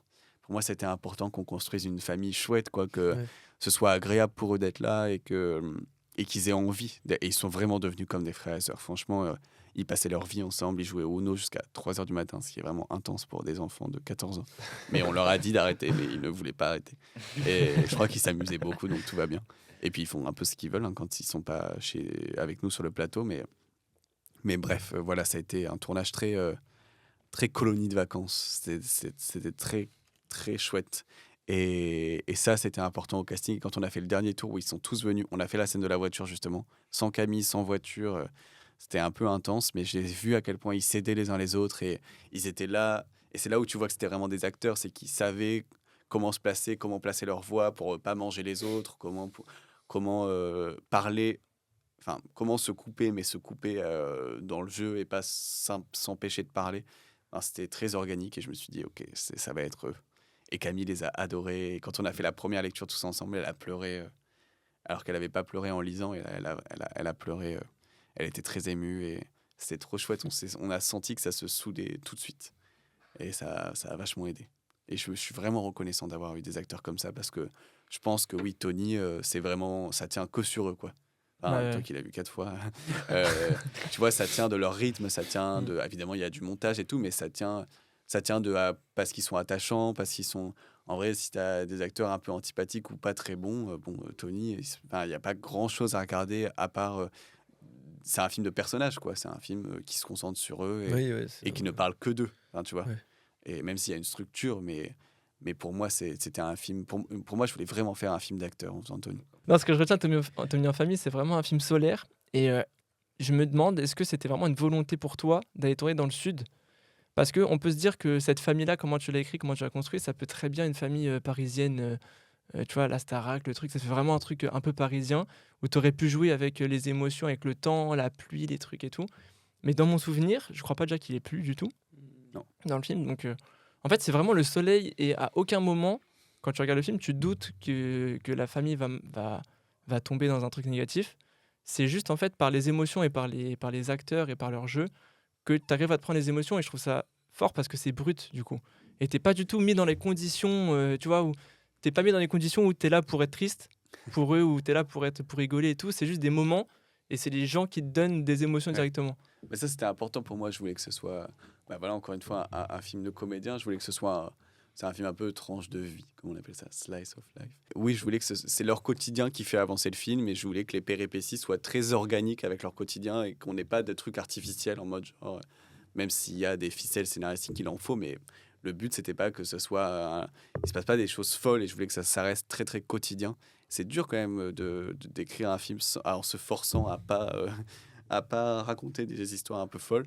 Après, non, moi c'était trop important. Ça se passe dans les lieux où j'ai grandi. On a tourné dans mon collège, dans mon lycée. On a tourné à Grasse. Que tous les endroits, c'est des endroits que je connais. Et après, c'était facile pour moi d'imaginer cette histoire là-bas. Et là où, par contre, ça pourrait pas être un film parisien, c'est comment ils se déplacent, parce qu'ils se déplacent en voiture. Et c'était pour moi, Ouais. les trajets en voiture et tout, c'était trop important. Puis ils auraient pas pu avoir ce niveau de vie forcément à Paris maintenant. Mais je crois aussi que c'est important. Mais aussi, c'est vrai, je voulais pas que ce soit. Le cinéma français, comme il est très parisien, il a quand même un petit défaut, c'est qu'il peut être un peu méprisant quand il fait des films sur la province, comme on appelle ça. C'est quand même souvent des films, c'est quand même baigné dans une certaine misère sociale qui est quand ça se passe pas à Paris. Mais même quand ça se passe à Paris, ce qui est très important. Heureusement, le cinéma est politique et le cinéma est là pour dénoncer, montrer tout ça. Parce qu'il y a quand même des territoires en dehors des grandes villes qui sont vraiment oubliés. Mais je voulais quand même aussi faire un film. Enfin, moi, j'ai grandi en province, pas dans une famille, dans une famille privilégiée dans un sens, ça c'est sûr, mais c'était pas une famille riche, en tout cas. Et voilà, je voulais aussi montrer la vie de mes amis adolescents et tout ça, qui je crois qu'il faut aussi éviter un peu ce mépris de c'est pas parce qu'on ne vient pas d'une grande ville qu'on est triste et qu'on est. Enfin, voilà, je voulais faire un film qui soit pas misérabiliste et qui soit plutôt du côté de ces personnages en mode bon bah voilà, ils grandissent. Enfin, c'est vraiment pour le coup la vie un peu que j'ai eue adolescent. Et pour moi, ça c'était assez important de faire un film qui soit un peu insituable de ce fait qu'il n'est pas d'un prisme parisien, qu'il est plutôt d'un prisme ayant grandi là-bas, moi je raconte ma réalité de là-bas. Et c'était assez important pour moi, parce que je crois effectivement que que le cinéma français est souvent peut-être un peu trop parisien ou alors un peu trop méprisant quand il raconte des territoires qui sont parisiens, parce que c'est normal, on connaît pas, mais moi c'est vrai que quand les techniciens qui sont là pour la plupart parisiens ont lu, ils sont en mode, là ils sont tout le temps dans des voitures et tout, mais parce qu'on n'a pas l'habitude à Paris, t'es Oui, pas bah dans oui. des voitures Ah quoi. oui. C'est quoi les voitures? Et- ouais, ils sont en mode genre, putain, il y a beaucoup de scènes en voiture. Je suis en mode, en fait, ça constitue un vrai truc quand Ah tu bah habites en oui. province. Moi, j'étais dépendant de cette voiture, enfin, de la voiture de mes parents. Même parce que l'arrêt de bus était loin, parce que je vivais au milieu de nulle part, de la forêt à Péménal, là. Euh, Enfin, c'était un vrai truc. Et il y a plein de moments, du coup, qui se passent en voiture. Il y a plein de discussions. Moi, Oui. la plupart du temps que je partageais avec mes parents, c'était au dîner ou dans la voiture. Donc, il se passe vraiment des choses qu'effectivement... Bon, faire une scène dans le métro, ça doit être un peu plus chiant. Donc c'est vrai Oui. que ça se passe plus en appart. Ouais, bah en fait, c'est moins intimiste. Ouais. Tu peux Bah, moins c'est rentrer moins, dans. ouais, c'est ça. complètement. Et alors que je trouve que la voiture, enfin moi j'adore. Après c'est très compliqué de tourner dans les voitures, c'est très chiant. Et là, j'en ai écrit moins là pour le prochain film, même si ça se passe pas à Paris non plus. Mais on a galéré tellement. Puis c'était la canicule, il faisait hyper chaud, on n'en pouvait plus. Il faisait 37 degrés dans cette voiture, c'était un cauchemar. Mais Perso, la scène dans la voiture où ils chantent tous là, les Ah, larmes. Les larmes. Merci. fort. C'est celle-là, oui, c'est 37. C'était horrible. Franchement, le tournage de cette scène, c'était. Après, on s'est quand même amusé et tout, mais déjà, ça a duré 5 heures et 5 heures où ils chantent la même chanson en boucle. Oh là Et là. Camille a conduit pendant 3 heures. Il y a un moment où c'est une voiture sur des rails parce que c'est trop dangereux sinon, enfin, la pauvre. Oui. Mais comme le plan est à 360, là, le panoramique, il fallait qu'elle conduise vraiment. Et en fait, du coup, elle a conduit pendant 3 heures sur les 5 le même trajet en boucle avec 5 adolescents qui hurlent la même musique pendant 5 heures. C'est vraiment intense. Et il faisait 40 degrés, enfin 37 dans cette voiture. Moi, j'étais dans le coffre parce que je voulais absolument être avec eux, mais déjà, j'ai le mal de cœur en voiture.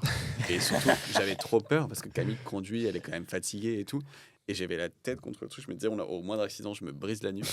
Et j'étais à côté de Louise. Et ouais, franchement, j'ai failli faire un malaise à un moment. C'était très, très dur le tournage. Enfin, très dur. Encore une fois, je pense qu'il y a plein de métiers qui sont plus difficiles que ça, mais c'était intense. On n'en pouvait plus. Et quand ça s'est terminé, j'étais en mode ouf. Et en plus, au début, on trouvait pas la scène parce que comme ils avaient très chaud, ils étaient fatigués parce qu'ils s'étaient couchés à 3h du matin, parce qu'ils ont joué au Uno toute la nuit. Et c'est là que je leur ai dit, maintenant ça suffit, on arrête, vous êtes pas Je prends les sérieux. cartes. Mais tu vois, au final, la scène du Uno a donné la scène du Uno dans le film, enfin, Ouais. le fait qu'ils jouent au Uno. Mais à un moment, au début, ils chantaient genre tout doucement, ils chantaient comme ça. Et tout. J'étais en mode, voilà, là vous êtes fatigués, il fait chaud, mais il va falloir se réveiller. Du coup, ils nous ont hurlé dans les oreilles pendant 5 heures. On n'en pouvait plus. À la fin, ils n'avaient plus de voix. Enfin, c'était le chaos cette scène. Mais j'en suis content dans le film et je suis vraiment content de. Enfin, c'est une scène que j'aime pas, même si ça a été dur et en termes d'étalonnage et de montage. Ouais. Mais de monter cette scène, c'était un cauchemar. Parce que t'es à 360, puis t'as des portraits d'eux, mais c'est dur, les plans ils se répondent pas forcément facilement. C'est un espace difficile à filmer, une voiture. Je sais pas si vous Ouais. en avez fait dans vos courts-métrages. Pas Je encore. Pas pense encore, ouais. pas, de Non, toute façon, non, parce que c'est- vous voulez tourner à Déjà Paris. filmé. Oui, ouais. Ouais. Comment? J'en ai déjà filmé un à l'école. Dans une voiture? Ouais, c'est un peu chiant. C'est chiant, hein. Même pour placer la caméra. Pour placer la caméra, pour même réinventer le découpage. Après, sur Tony, je voulais un découpage très discret, je voulais qu'on oublie un peu la caméra. Je voulais pas faire des effets, des plans Oui, genre en oui. mode waouh, c'est dément. Je voulais que ce soit un film d'acteur et du coup que la caméra s'efface un peu. Mais bon, quand même, quand tu es dans une voiture et que tu as 5 scènes, pour les réinventer et faire des cadres différents, c'est difficile. Là, on sent vraiment qu'elle est au milieu et qu'elle tourne. Quoi. Comment? On sent vraiment qu'elle est au milieu et qu'elle Et tourne. qu'elle et- tourne, ouais. Ça, on était fiers, on était en mode waouh. Parce que c'est une voiture remplie et la caméra, elle est quand même grosse. Enfin, il fallait. Camille, elle conduisait. Et quand la caméra passait, il fallait qu'il soit comme ça. Donc, Ah ils ouais. chantent, puis après, ils sont comme ça. Puis la caméra revient, ils sont en mode wouhou. Et après, enfin, c'était. Ce plan était. J'en suis fier, je suis content. Je trouve que c'est un plan assez marrant. Mais en même temps, c'était une galère. Et puis la tête. Parce que du coup, on contrôlait la voiture d'une autre voiture quand on a fait ce plan-là. Et c'est une tête tournante à manivelle que tu tournes et qui Oh fait là tourner là. la caméra d'un camion d'en face. Le problème, c'est que dans les ronds-points, va savoir par quelle sorcellerie, ça ne marche pas. Je pense que c'est l'inertie d'un rond-point Ah où ouais. ça bouge. La manivelle fait que ça ne marche plus. Et le problème, c'est qu'on a choisi une route où il y avait un rond-point tous les 100 mètres. Donc, c'était un cauchemar. Et au montage, du coup, ça tourne, puis d'un coup, ça faisait wouh. C'est horrible. On sent le cauchemar qui remonte. Des jours et des jours. Non, mais au montage, franchement, je ne m'en sortais pas avec cette scène. Et j'avais un de mes 2 producteurs qui voulait absolument la couper. Tu avais tort, je ne savais pas qui c'était, mais qui était en mode c'est beaucoup trop long, on la coupe. Alors que c'est vraiment une scène où tout le monde m'en parle, tous les gens Ah qui mais ont ouais, vu Tony, incroyable. sont en mode, ah, c'est vraiment une scène trop Ouais. chouette et tout. Alors qu'elle a failli être cut. On a un directeur Scott. Dans la- Cut, du mal à dire. C'est dur à dire. Et dans l'écriture des personnages, tu t'es inspiré de toi, de tes potes Ouais, pour le coup, vraiment pour les ados, je me suis inspiré. Il y a un peu de moi dans tous les ados, il y a un peu de mes potes dans tous les ados. Quand j'avais fait jeunesse, justement, quand j'avais écrit, j'avais interviewé mes potes pour qu'ils me racontent des trucs, donc j'avais aussi ces interviews-là. Et puis aussi regarder des jeunes au cinéma, c'était intéressant. Après, c'était une famille très particulière que je racontais. Je savais que ça allait être Camille Cotin, leur mère. Donc, tu vois, quand je les écrivais aussi, j'étais en mode, bon, c'est Camille Cotin qui va être leur maman. Donc, comment on fait des jeunes qui ressemblent un peu dans la façon de parler. Du coup, comme moi, j'avais que Camille que je connaissais, donc j'écrivais pour elle. Donc, j'essayais que ça ressemble un peu. Voilà, on avait des contraintes. Enfin, on pouvait pas, par exemple, jeunesse, c'était des amis. Donc, on pouvait avoir plein de jeunes différents. Qui, eux, pour le coup, pouvaient parler différemment et tout. Là, bon, voilà, il fallait créer une famille. Donc, c'est une contrainte qui est un peu particulière. Parce que, pardon, je parle de plus en plus loin de ce micro. Mais qui est. Ouais, voilà, enfin, tu dois créer. Tu dois créer une famille vraisemblable avec des gens qui ne sont pas de la même. Enfin, bref. Donc, le casting aussi, ça, c'était une contrainte parce qu'il y avait des gens qu'on adorait. Mais par exemple, après physiquement, on faisait pas trop attention, mais quand même, il y en a, ils se ressemblaient tellement pas que tu étais en mode, bon, c'est quand même compliqué. Même si là, dans le film, ils se ressemblent pas beaucoup, mais ils ont un petit air où tu peux te dire, Ouais, genre, franchement, c'est pas choquant. ouais, tu vois, voilà, c'est Oui, pas tu- choquant. tu Ouais. te- Alors qu'il y avait des acteurs qu'on voyait qui étaient tellement différents, où Ouais. tu es en mode, bon, là, eux, je pense qu'on peut pas. Enfin, comme ils sont 5, que un frère et sœur soient différents, mais quand on a 5, si les 4 se ressemblent, qu'il y en a un qui a rien à voir du tout avec les autres, C'est vrai. t'es en mode, ouais, c'est compliqué. Enfin, bref, c'était quand même un délire de créer tout ça. Mais c'était un challenge intéressant. C'est ça aussi quand tu écris un film, je sais pas vous, qui écrit quand vous faites des films Moi, ensemble? j'écris. C'est toi? Ouais. Ben, c'est marrant aussi quand tu écris. Moi, j'aime bien penser déjà au tournage, à la fabrication. Ah ouais, je pense qu'à ça. Quand t'es pas qu'un auteur, tu vois, tu penses forcément à ça et t'es en mode genre. Et particulièrement quand tu fais des films sans argent, c'est ça qui est trop intéressant, c'est que tu es en mode genre, ben, ça, on ne pourra pas le faire, donc je ne peux Bah pas oui. l'écrire. C'est horrible. Et mais Mais c'est frustrant. Ouais. c'est frustrant, mais c'est cool aussi, je pense. Moi, ça m'a aidé, tu vois. Même pour Tony, en fait, j'étais en mode, je sais que là, je vais pas. Encore une fois, comme avec les impôts, je vais pas avoir un film avec un budget faramineux, donc fais attention à ce que tu écris. Mais c'est dans la contrainte aussi, parfois, que tu trouves les meilleures idées. Tu vois, tu te dis, genre, ok, j'aurais pas 50 jours de tournage, donc il faut que ça se fasse plus dans l'appartement, mais comment comment je renouvelle cet appartement, comment. Enfin, c'est intéressant aussi. Ouais, c'est vrai. Et c'est vrai que bah ouais, quand tu écris, tu dois penser à tout. La réponse est très longue pour une réponse qui était très courte. Ah, mais elle est Pour super, une question la qui était réponse, très génial. courte. Carré de ouf. Mais Du coup, le plus difficile pour toi sur un plateau, sachant que, ouais, tu l'as dit, quand tu écris, tu réfléchis au tournage.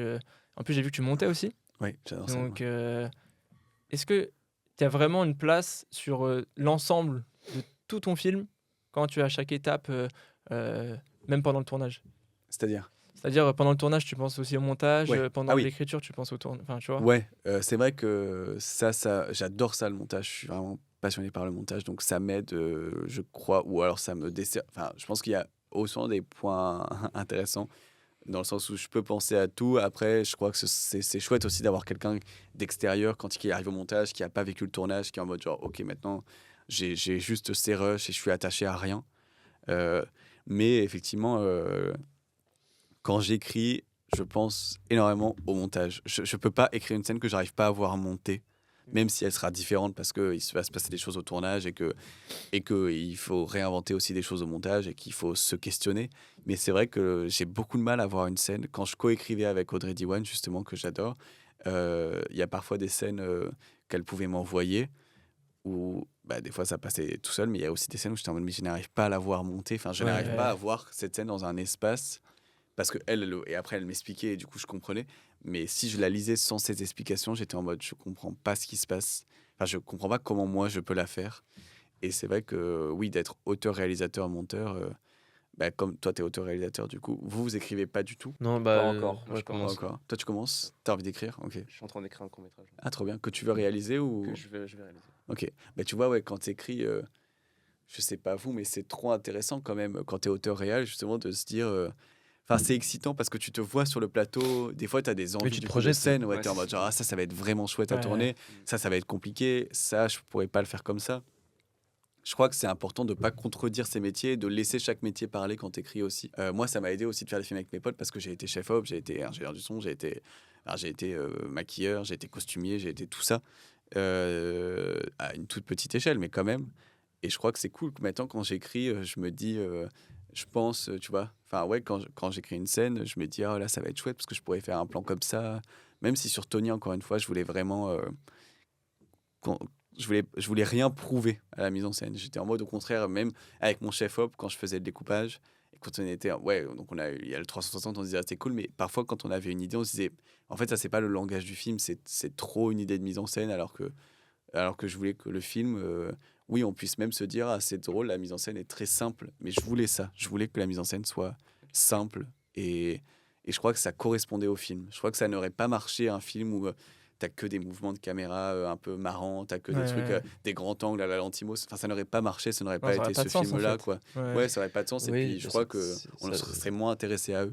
Oui, ça te sort du côté intimiste, Ouais. du côté, tu veux en savoir plus, enfin, de l'immersion, Ouais. du côté Alors immersif que, de la famille. Ouais. pour Things, avec une mise en scène très simple comme Tony en famille, Oui, ça n'aurait pas marché. oui, non c'est plus. ça. chiant. aurait été en Oui, mode c'est genre, bon, c'est ça, oui, bah, tu dis, bah non. Enfin, je crois que et ça, je crois que c'est vraiment important. Je sais pas vous ce que vous en pensez quand vous commencez là à créer vos films, mais moi j'aime bien. J'ai pas forcément envie que les gens aillent voir un film pour la patte de Nathan Ambrosoni. Je m'en fiche un peu qu'ils se disent genre. L'Antimos, tu vois, on sait qu'il y aura du grand angle, on sait que ça va être très malaisant et tout, et c'est trop bien. Enfin, c'est pour ça qu'on va voir ces films. Moi, je crois que si je peux faire des films qui sont assez différents, et j'aime bien me dire que chaque histoire nécessite sa mise en scène. Tu vois, les drapeaux de papier, c'est que à l'épaule, c'est très fiévreux, enfin c'est très proche du corps, c'est que des gros plans à l'épaule. Tony, c'est plutôt des plans américains, assez au pied, très calmes.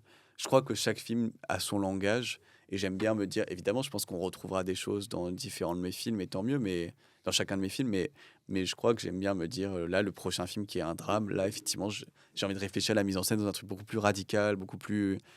Parce que je pense que le film en a besoin, mais j'aime bien me dire. Mon langage s'adapte au film que je suis en train de faire et c'est pas forcément mon langage que j'impose à une histoire en particulier. Je sais pas, vous en pensez quoi? Ouais, moi, je suis grave d'accord. Moi, je pense que il y a, comme tu as dit, chaque histoire a son besoin de réalisation et est différent des autres. Et surtout que moi, je vais au cinéma et je fais mes bases sur des films que j'aime, sur mes inspirations. Donc, s'il y a une histoire qui m'inspire de faire des plans larges, bah, je vais les faire parce que j'aime ça et que je trouve ça beau et que voilà. Mais si ça s'y prête pas, je vais pas le faire. Ouais. Enfin, ouais, comme tu as dit, Mais- Lantimos, si demain Lantimos il fait un film et qu'il n'y a pas de fiche plan large, hyper long et tout, c'est Oui. moins bien. Ça, ou alors il se réinvente et il fait. Mais tu vois, je crois que Columbus, tu vois, que du coup tu as vu, c'est un film, il n'y a que des plans larges. C'est un film qui parle d'une ville aux États-Unis aussi qui est Très avec contemplatif des. aussi. Ouais, c'est hyper Il en faut contemplatif. du coup des plans. Et il a monté tout seul d'ailleurs, Kogonada. Mais oui, tu as vu, c'est que des trucs très larges. Parce que c'est un film d'architecture qui monte ses Ça. bâtiments. Et c'est un film qui parle de personnages qui sont très seuls et perdus dans un environnement. Si tu filmes qu'en plan serré, déjà, tu n'as ni l'architecture ni la solitude. Alors que. En fait, je crois que c'est important aussi de comprendre qui sont nos personnages. Et là, avec mon chef opérateur, qui est un autre chef opérateur, je change pour le prochain film qu'on tourne cet automne. Là. Je lui parle, je veux que le film soit très en plan large aussi et très aéré et très radical dans le sens très économe dans son découpage, je veux qu'il y ait peu de plans et on en parle beaucoup et parce que ça correspond aussi à nos personnages et que ça raconte un certain état et que c'est un film avec des gens très désorientés à l'intérieur qui savent pas trop où ils sont et qui savent pas trop ce qui leur arrive et je crois que c'est important effectivement qu'on soit pas en gros plan à l'épaule, ça n'aurait pas de sens, ce serait pas le langage du film quoi. Mais toi, tu penses quand tu écris que tu réalises ou tu penses après, une fois que tu as fini d'écrire, tu penses quoi? En fait, c'est bizarre parce que mon premier court-métrage, c'est un truc hyper spécial où il n'y avait pas de. Enfin, dans ma tête, c'était un brouillon. Et en fait, on a mis une caméra comme si c'était un insecte tu vois, qui tourne autour et tout. C'est un truc hyper en mouvement, ça bouge tout le temps et tout, hyper flou, avec Ok. de la focale qui change et tout. Enfin, Vous avez tous travaillé dessus? mal au acteur, caméra et photo. Très bien. Et donc là, quand j'ai écrit ça, dans ma tête, je savais ce que je voulais faire et parce que c'est mes inspi et que mon premier film, je voulais qu'il soit comme ça, un film que j'adore, qui m'a beaucoup inspiré. Et Qui donc, était quoi? c'est non-film de Dupuis, encore une fois. Ok. Je sais pas si tu l'as vu, non-film. Non, C'est un celui- moyen métrage, 45 minutes. Ah oui, toi, t'es un- vraiment un fan. coup de cœur, T'as eu les moyens métrages. C'est son premier, 2001, j'adore. Ouais, il est juste Ouais, fou. il est juste incroyable. fou. Ah ouais? Tu l'as trouvé où sur YouTube? Non, Ouais, il est sur sur. Vimeo, je crois. Ouais, soit Vimeo, Dailymotion. soit librairie, je sais pas quoi. Dailymotion. Un site anglais. Il est dispo sur un site anglais. Ok. Mais vraiment, j'adore ce film. Et je voulais vraiment que mon premier soit comme ça, avec ce style de mouvement et tout. Du coup, là, pour le coup, j'ai pas imaginé grand-chose niveau cadre et tout. Par Oui. contre, pour le deuxième, c'est vrai qu'il y avait un peu plus de Là, c'était plus stable et c'était en appart et tout. Donc, ouais, là, j'avais des points de vue, des trucs. Puis même le sujet s'y prêtait particulièrement à faire des plans spéciaux. Enfin, Pour le deuxième? c'est ce que du coup c'était quelque chose un peu plus psychologique, enfin un peu plus Mm. qui met mal à l'aise et tout. Et du coup, enfin, dans les films qui mettent mal à l'aise, il y a des plans et des valeurs de plans qui sont Spécifique à qui sont ce genre spécifiques et qui sont utiles pour mettre mal à l'aise le spectateur, quoi. Ouais. Ouais, c'était un mec qui voulait se gratter le cerveau. Ton premier film? Mon deuxième. Ton deuxième? Ouais. C'est drôle. C'est un beau pitch. C'est vrai que ça donne envie dit comme ça. Je suis un peu comme vous aussi, genre. Moi, je viens de faire du cinéma. Si moi j'écris ou que je réalise, ouais, c'est voilà, en fonction des personnages, de comment ils vont transmettre leurs émotions, leurs jeux. Et c'est surtout voilà, à travers les plans que j'aime aussi au cinéma. Et voilà, moi, c'est pour ça. Enfin, voilà, je vous rejoins un peu sur ce point-là. Genre, moi, c'est faire du cinéma pour ce que j'aime. Mais toi, Ah oui, t'aimes bien le cinéma un peu paysage, contemplatif. Ah, moi, franchement, tout ce qui est contemplatif, Ouais, je Je suis kiffe un de peu fou. comme ça. Mais Tu regarde dois pas- After Young, celui qui Ouais, a fait faut Columbus. faut que je Tu le lis dans ma vas, liste en plus. tu vas trop aimer. Faut que je le Mais c'est vrai que je crois aussi que c'est ça du coup qui fait un auteur, et c'est pour ça qu'on parle de cinéma d'auteur. Enfin, en fait, oui, la mise en scène s'adapte à l'histoire, mais au final, c'est ton intention à toi qui compte et comment tu veux raconter ton histoire et comment tu écoutes ton film. Et je crois que c'est vraiment ça qui fait un auteur plutôt que oui, imposer enfin, un style. imposer un style qui fait partie de la vie d'un auteur. Et parfois, justement, tu racontes que Lanthimos, il ne raconte que des histoires qui nécessitent son style à lui. Ouais. Enfin, il ferait Ouais. pas un film normal. Mais Fincher, pareil, il raconte Ouais. des histoires qui nécessitent son style.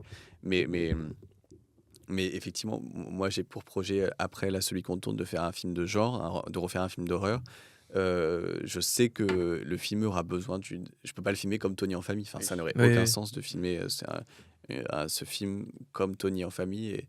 Et ça veut pas dire que. Mais moi, j'ai pas l'impression de perdre mon intégrité d'auteur. Au contraire, j'ai l'impression de la renforcer, de me Bah, dire bien sûr. mais de quoi ce film a besoin et pourquoi c'est moi qui le réalise et pourquoi. Qu'est-ce que moi je vais lui apporter. Et parce que je pourrais aussi, je sais pas si ça intéresserait des gens, mais de vendre mon scénario et me dire ça appartient à quelqu'un d'autre. Mais non, quand je l'écris, je me dis je vais le filmer comme ça et c'est pour ça qu'il sera intéressant. Et parfois c'est dur, les gens se rendent.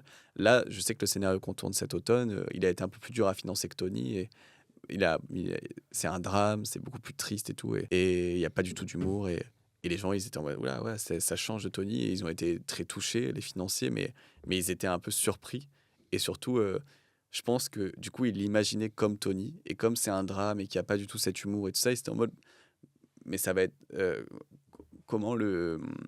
Ils nous posaient la question, ils avaient aimé beaucoup le scénario, mais ils se disaient, mais comment le film va être original dans sa mise en scène? Parce que effectivement, si c'est comme Tony, où là, Tony, la mise en scène est organique avec le genre du film, là, et du coup, je leur ai expliqué, le dialogue a créé un truc cool, mais c'est vrai qu'au scénario, tu mets pas ta mise en scène, donc les gens le voient pas. Donc les gens n'ont que ton scénario et ils sont en mode, ils projettent Tony là-dessus et ils sont en mode, ah ouais, c'est très différent, c'est bizarre. Et ensuite, bah, tu leur dis, bah oui, mais je m'adapte, je suis réalisateur et je m'adapte à une histoire. Et là, ils sont en mode, ah ok. Moi, je trouve ça même important de faire ça en vrai, en tant que réalisateur, Ouais.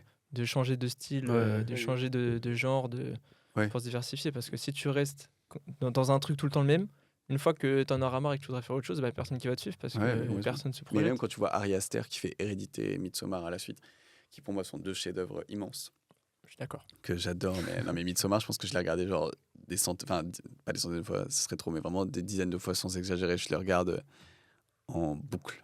Vraiment, j'aime trop ce film et il m'inspire énormément. Mais au final, il a une Hérédité, c'est quasiment que la nuit, c'est que des Ouais. lumières d'appartement, c'est des plans larges très maquettés parce qu'elle est maquettiste et du coup c'est très, on dirait une maison de poupée. Alors que Midsommar, il y a beaucoup, déjà ça se passe. En fait, c'est comme deux films opposés, mais tu sais que c'est Ari Aster qui les a fait les deux et t'as des plans signatures et t'as des trucs. Des plans très larges avec une sorte de fausse lumière et tout qui sont très typiques à ces deux films et qui les lie, mais il y a quand même un truc où il réinvente un langage avec Midsommar, puis il réinvente un langage avec Boys Afraid que moi j'ai un peu moins aimé, mais quand même qui est dément. La partie à New York, pour moi, elle est incroyable au début, Ouais. enfin, dans ce New York un peu bizarre et tout. Mais c'est la fin que j'ai été moins happé par le truc, j'étais en mode... La fin. Ouais, la fin, Ouais, la fin, j'étais en fin, mode, elle est- genre, toi, t'as dû aimer. J'adorais. Ah oui, Ouais. J'adorais. Ouais, c'est en drôle parce mode que lui, du pieux. Enfin, dès qu'il y a un film que nous, on n'aime pas trop. On sait que lui, il va aimer En sûr. fait, j'aime trop quand tu vois pas. C'est ça Ouais. le ciné, tu vois. Ah ouais. Mais effectivement, à la fin, elle est dans le tribunal. Mais, mais bref, voilà, je trouve qu'il est fascinant dans ce sens-là. Ari Aster, c'est que et j'ai hâte de voir. Il tourne là. Il est en train de tourner. Enfin, il est en train de finir, Ouais, je pense, le ouais, tournage de son avec, prochain film. Avec des grands acteurs, j'ai vu, je crois. Ouais. Je me rappelle Et plus. un film un peu de cow-boy. Enfin, j'ai pas compris. Ouais, mais ouais. ouais, J'ai un hâte. western un peu bizarre. On va voir. J'ai vraiment hâte. Et toi, ton expérience de comédien, plus ou moins vraiment lointain, est-ce que ça t'a aidé pour écrire? Ouais, alors, expérience de comédien, parce que c'était vraiment par contrainte. Hein. Il fallait bien quelqu'un qui. Ouais, mais c'est ça, pas ça mon peut choix. te. Parce que moi, par Euh, exemple, j'ai fait exprès un tournage en tant que comédien pour pouvoir bien écrire des dialogues. Oui, je comprends. Je pense que non, c'est pas ça qui m'a aidé parce que c'était vraiment. En fait, je jouais dans mes films et j'aime vraiment pas me voir et tout, donc j'étais tout le temps. C'était des fan footage, donc c'était genre le projet Blair Witch et tout, donc j'étais celui qui tient la caméra.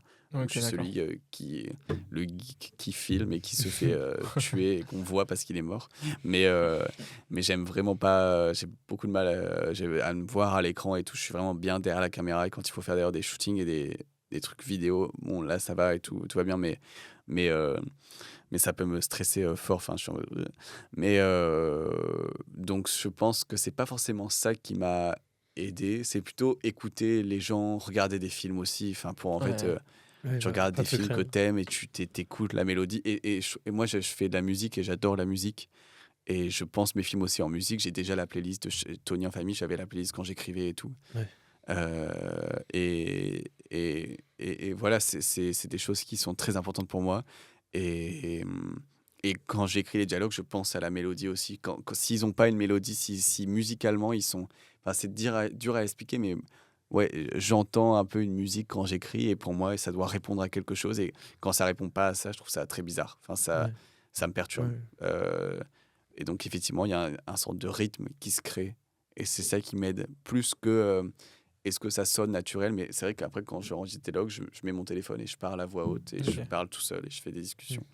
Quand c'était les scènes de repas de famille à Tony où je devais faire 6 personnages, je peux dire que notre jeu avait l'air vraiment de quelqu'un de complètement schizophrène qui est en mode genre passe-moi le taboulet, mais arrête. Ça devient Arrête. split. Ouais, vraiment. Mais je crois que c'est trop important pour le coup de.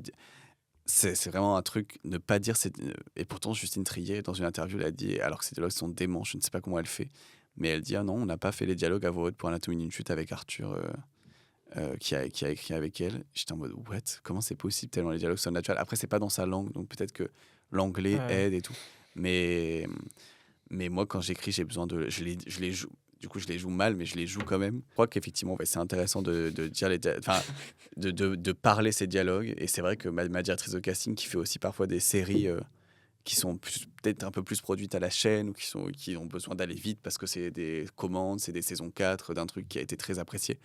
Et elle me les lit ou elle me dit ah, c'est très compliqué en casting parce qu'elle sent que les dialogues, personne les a liés. Effectivement, t'es en mode waouh, c'est intense. Et du coup, les acteurs, moi j'ai plein de potes aussi comédiens. Et la plupart du temps, ils vont à des castings quand c'est pour des séries et tout. Mais je stigmatise pas. Il y a des séries qui sont démentes. Hein. C'est juste, je parle d'un certain type de séries qui peuvent être un peu produites voilà, plus rapidement. Et je crois que c'est pas des gens moins talentueux, c'est juste des gens qui doivent répondre à des exigences de cadence, quoi. Et ils me disent, on réécrit tout. Enfin, moi, ils disent, j'improvise pas, mais je réécris mes dialogues. Et quand j'arrive au casting, d'ailleurs, les directeurs de casting sont en mode, on s'en fout du texte, tu parles comme tu veux. Ouais. Parce qu'ils sont en mode, c'est physiquement impossible de dire ce texte. Je ne pourrais pas dire ça. Et parce que tu te dis, ah oui, c'est des gens qui ont écrit vite et qui n'ont pas le temps de se les dire à voix haute. Et... Là, c'est un couplet de rap en fait. Ouais. C'est pas... il y a Ça me pas- rappelle mon casting que j'avais fait là pour le truc que je t'ai dit. Et je t'ai fait apprendre un monologue de 1 page. Et en fait, c'était la même phrase qui se répétait, mais dit différemment. C'était hyper mal écrit et tout. Et j'ai pas. Enfin, c'était vide et j'ai pas réussi. J'étais en mode, mais je tourne en rond. Et bon, après, déjà, je suis pas à l'aise devant la cam et tout. c'est T'as pas envie de devenir Ah, pas comédien? du tout. Ok. L'angoisse. C'était trop bien de créer, pas qu'un peu. J'avais le titre, j'avais des mots contraintes, et après on a eu Ben Violet et Émilie Gassin, qui sont 2 auteurs qui font de la musique pour les films, qui ont composé, qui sont trop forts, et qui ont écrit ce titre, et c'était trop chouette d'aller dans le kitsch des années 2000, et en même temps pas du tout s'en moquer. Moi, c'est les musiques que j'aime écouter, qui me font rire, qui me font du bien. C'est de la pop, quoi. Enfin, c'est marrant, Ouais. et je pense que dénigrer la pop, c'est très facile, alors que c'est très fun, on est content d'écouter de la pop. Enfin, heureusement qu'on a ça quand même dans notre monde un peu triste. mais bref, c'était c'était effectivement, j'aime tellement la musique, c'est un peu la continuité de faire un film un peu en hommage à ça, et qui s'en moque un peu parce que je crois que c'est facile de se prendre au sérieux, mais c'est plus rigolo de ne pas se prendre trop Ouais, au c'est sérieux trop non bien. plus. Ouais, vraiment. Et pas qu'un peu, on s'est vraiment marré à l'écrire et à l'interpréter. Et Camille, c'était trop chouette. Elle, c'est tellement. Ah, tu vois, il faut y aller quand même quand t'es une actrice comme ça qui commence à avoir sa carrière aux États-Unis et d'enregistrer pas qu'un peu. Ouais. C'est quand je te dis qu'elle a une humilité, tu vois, c'est qu'elle est en mode j'y vais quoi. Enfin, elle avait aucune honte, au contraire, elle était en mode c'est trop bien, c'est trop drôle, allons-y. Et je crois que ça appartient aussi à notre génération, les années 2000, ça nous fait un peu rire et tout.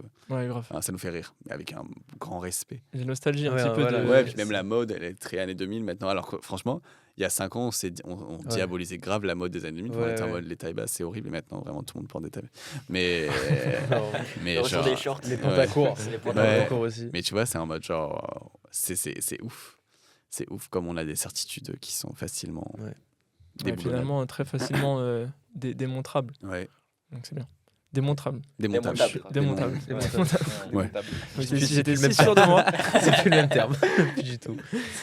Bon, c'était grave cool. On arrive vers la fin. On va se faire, comme d'hab, un petit tour de table pour une reco. Ah, vas-y. Cette fois, commencer. on reste dans le thème. Et on a choisi chacun un ou plusieurs. Je crois que tu as une petite liste de 15 Ah, films. lui, il a 48. 48. Mais tout axé sur la famille. On essaie de rester autour de la famille. Et bah, la famille, le mot est très bien. Donc, pas pourquoi. C'est un synonyme là. La Ouais. famille, la MIF. Donc, Qui commence Qui commence Qui commence? Vas-y, Sabri, Ah non, non, commence. pas moi, parce que je veux entendre. Enfin, je veux Ok. comprendre quel est le principe. Enfin, c'est juste, vous Ok, ok. dites un titre Oui, on ou vous explicitez un peu. On explique. Ouais, Ouais, c'est vite ouais, fait, ouais, c'est ça. ouais, essayer de Ah, donner commence, un vas-y. peu. Ok. Ah oui. Bah, moi, je vais commencer par du coup Noah Baumbach. Voilà. Je dis un réalisateur parce que je trouve que ce réalisateur, il axe beaucoup ses films sur la famille, du C'est coup. vrai, ouais, Genre, Marriage Story et tout. c'est trop bien. Et c'est souvent des films sur des familles décomposées un peu. Genre, ou des parents qui se quittent, ou voilà, un enfant qui voit ses parents séparés. Ok. Ou T'as même vu Mistress America Le aussi. fameux- Mistress America. C'est Voilà. trop bien. Il est exceptionnel. C'est tellement drôle. Et, de fou. Et on a aussi, comme sur Français, c'est pas vraiment une famille, mais genre Axa Mirami, on va dire que c'est un peu sa famille Ouais, à elle. complètement. Et même dans ce film, il se sépare à un moment. Donc voilà. Moi, je trouve Noah Baumbach sur ce sujet-là, c'est l'un des meilleurs. Ouais, c'est vrai. Après, Azusa Sadas, film japonais, Ah ouais. voilà, exceptionnel. Allez le voir, franchement. Il est trop émouvant. J'étais sûr que t'allais mettre. Mais oui, gros coup de cœur, vraiment. de Ça ces te ressemble dernières tellement. bah, je vais citer un autre film, je vais citer Tokyo Sonata du coup, sur une famille japonaise, je crois, ouais. Une famille japonaise et en gros, là aussi c'est une famille un peu décomposée parce que un peu tout le monde fait sa vie. C'est sur l'histoire d'un père du coup, qui a perdu son travail et du coup il le cache à sa famille. Et il y a aussi le fait qu'il y a un conflit énorme entre le père et le fils, et t'as un peu la mère au milieu de tout ça et c'est pas trop quoi faire. Et noté. La scène. Tokyo Sonata, excellent. Moi, c'est un de mes films préférés. Un air de famille. Un Ah, classique. De Clapiche. Écrit par Jaoui et Bakri. Comme de toute façon, tous leurs films, tous les films qu'ils ont écrits, c'est juste une masterclass. Non, C'est un gent. non, mais c'est des films de fou à chaque fois. Et en fait, le truc, c'est que à chaque film, ils racontent une histoire différente et des persos différents dans des contextes différents. Mais à chaque fois, tu te dis, les gens, ils existent vraiment. C'est ça qui me... À quel point ils sont précis. Ça me fume le cerveau. Genre l'écriture, elle est juste... Enfin, juste, j'aime trop. Et un air de famille... Juste la famille, c'est sûr, elle existe fois 1 million, Ouais. rien qu'en France, tu vois. Dans les dialogues et tout, trop fort. Vraiment. Non, mais les dialogues, c'est T'as mis énorme. combien sur ça? t'as mis ça Je crois 4,5. Ah ouais, t'en as bien parlé Ouais. quand même. Hein. Ça aussi, on n'en parle pas assez. Les rats des étoiles. Hein. Bon, toi, ça va 4,5, ça va. Ouais. Mais Ouais. t'as vraiment des critiques qui sont. Et moi, je les ai vus sur Tony notamment. Qui sont en mode c'est génial, j'ai adoré, j'ai pleuré 3 sur 5. Je suis en mode, J'avoue. Ouais, il y en a, ils les sont- étoiles, qui les paye les étoiles? Est-ce Non, que mais c'est payant? c'est ça. Enfin, en fait, j'ai vraiment. Moi, c'est une Ouais, question non. que je demande ouvertement c'est est-ce que les étoiles, les Letterboxd sont payantes? Parce Ouais, que moi, personnellement, c'est gratuit. Gratuit Je aussi. n'ai pas Ah besoin de oui. m'abonner pour mettre des étoiles. Et les gens sont vraiment des rats. Je comprends quand tu es en mode mitigé, tu as le droit d'être mitigé ou de pas aimer. Mais quand tu es en mode j'ai pleuré, c'est génial et que tu mets 3, je suis en Le mode double discours Ouais. est fou. un film qui te fait pleurer, Oui, ça oui. mérite 4 étoiles minimum. C'est Ouais, ça. C'est tout. suis d'accord. On en parle, il y a pas de débat. Ah non, mais oui, totalement. Vas-y, à toi. Moi, c'est About Time de Richard Curtis. C'est un de mes films préférés. Je crois que je l'ai découvert début d'année, je crois. Et avec Rachel McAdams, entre autres. Et de base, ça part comme une comédie romantique, sauf qu'en fait, pas du tout. C'est vraiment une comédie sur. C'est même plus que la famille, c'est vraiment sur toute la vie, sur la valeur de la vie, sur les choix que tu fais, sur le regret de ne pas avoir tenté des choses dans sa vie. Et en fait, oui, du coup, c'est un film qui raconte. Donc, c'est quelqu'un qui. Un jour, son père lui dit que les hommes de la famille ont le pouvoir de remonter dans le temps, mais que dans leur vie à eux, et pour changer ajuster des choses dans leur vie. Et, du coup, il se sert de ça pour essayer de séduire du coup Rachel McAdams. Et il se rend compte que, en fait, au fur et à mesure du film, il se rend compte que plus le film avance, plus il se rend compte de certaines choses, justement de certaines valeurs et de certaines choses à ne pas faire avec ce pouvoir-là. Et je trouve que c'est trop bien écrit, la relation qu'il a avec son père. J'ai jamais pleuré devant un film, mais tu sais, t'es là, t'as les scènes de Tu fin n'as et jamais tout. pleuré devant un film? Alors j'ai souvent été ému devant un film, mais je sais pas, j'ai jamais eu la larme, vraiment. Ça, c'est fou. Ça, c'est Vraiment. fou. Ça, c'est fou. Mais alors que J'ai souvent le nez qui pique, mais jamais Ouais, genre, je vais pleurer. j'ai jamais, ouais. Mais par contre, si, En j'ai plus, souvent je dis souvent, ressenti. c'est très rare, mais J'ai souvent ressenti vraiment une Ouais. émotion, mais je sais pas, j'ai jamais pleuré devant un film. Peut-être j'ai plus sensible sur la musique, ça. Je peux peut-être plus facilement j'ai déjà versé une larme sur une musique, mais pas sur un film. Alors pourtant, il y a des films qui m'ont grave touché, genre. Dont ce Toi, tu as film-là. pleuré devant un film. Hein T'as déjà Moi, pleuré devant un film. Tu regardes des films quand même très mais Past Life et tout, tu pleures pas. Non, ouais, non. En fait, je sais pas pourquoi. Mais alors pourtant, ça me touche. Hein. Ça me touche de ouf. Hein. Waouh. Truman Show, pareil. Hein. Pour Truman Show, c'est mon film C'est parce préféré. que tu es un homme et tu penses que tu n'as pas le droit de pleurer. Non, alors pour le coup, même pas. C'est comme si, ouais, j'étais dans genre, c'est en ébullition et c'est juste ça sort pas sous le même état liquide. C'était presque ça. Genre, Des petites. il y avait des scènes qui m'ont trop ému. Ouais, J'avais ouais. le nez qui pique. Oui. Non, moi c'est, ouais, moi je sais pas, j'ai jamais. D'accord.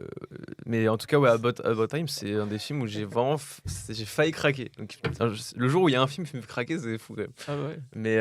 Mais ouais, je trouve toute la scène de fin avec son père et tout. Enfin, c'est. En fait, c'est le film à la fin, tu te poses et tu regardes ton plafond pendant 20 minutes et tu te dis, waouh. Putain, en fait, t'as envie de te prendre les choses en main, alors tu sais, c'est un peu bizarre, tu sais, t'as plein de sentiments, et tu sais, ouais, ça, t'as envie de dire, ah, c'est bon, je prends ma vie en main, l'instant présent et tout, et tu sais, tu te dis, mais comment un film peut avoir autant un impact sur toi, tu vois, et je trouve ça, c'est pour ça que moi, là, je l'ai mis, tu vois, je l'ai mis dans mon top 4 Letterboxd, Ah ouais. je l'ai rajouté. Voilà. Ça, c'est fou. Tu veux le faire? Vas-y. Moi, c'est Kramer contre Kramer. Il y a un film que j'adore avec Meryl Streep et Dustin Hoffman qui sont déments les deux, et c'est un film que je regarde très souvent. C'est un film qui m'inspire beaucoup, autant pour Tony en famille que là pour le prochain, surtout pour le prochain. La mise en scène est démente, l'écriture est folle. C'est un film qui parle un peu Marriage Story. De toute façon, Marriage Story est une revisite, une relecture de Kramer contre Kramer. C'est deux films que j'adore. J'aime autant l'un que l'autre, mais Kramer contre Kramer, il y a un truc tellement fort, et ce petit garçon, tout est très très beau et très très fort et très très très très juste. C'est vraiment c'est un de mes films préférés. Et c'est un film sur la famille. Et c'est vraiment un film qui me sert quand j'écris. Je le revois et c'est tellement brillant. Ouais. Moi, c'est un film que j'ai découvert hier soir. Oh yeah, yeah. Ouais. Oh, sur le buzzer. sur le Gong. Non, j'ai cherché des films en famille parce qu'en vrai, j'ai pas de grands films de famille que j'ai adoré. Si on ne parle pas de Tony en famille. Et t'as pas vu Une affaire de famille de Koreeda? Non, j'ai pas vu. C'est trop bien ça aussi. J'ai pas vu ça. Ça va te plaire. J'ai vu. J'ai- Bien, attends. C'est la Palme d'Or 2016. Je crois que je l'ai vu parce que j'ai pas les noms. Alors, pardon. T'as coulé ta reco. Et du coup Et donc, du coup, hier, j'ai regardé Captain Fantastic. Ah bah, c'est Bon, j'ai pas adoré le film. Le film, il parle de plein de trucs qui me touchent pas forcément, de deuil, de tout ça, et c'est pas ce à quoi je suis vraiment sensible. Par contre, je le trouve vraiment extrêmement bien écrit, il est hyper original, hyper bien mené, dirigé, La hyper musique bien. elle est trop bien. La musique est incroyable, les personnages sont tous fous. Et donc, c'est un film qui va me rester en tête. T'as même- pleuré? Non. Ah, bah tiens, dis donc, quand il se rase et tout, qu'il laisse ses enfants, Non, j'ai pas pleuré. t'as un cœur de pierre. Bah, pas tant, hein. J'ai pleuré non, pour les Gardiens mis de la combien Galaxie. sur les donc- Letterboxd? Ah, ben voilà, Trois et c'est demi. ça. Les étoiles sont payantes, c'est son Ouais. amour. Je sais pas. Ah, c'est ça, c'est ce film-là.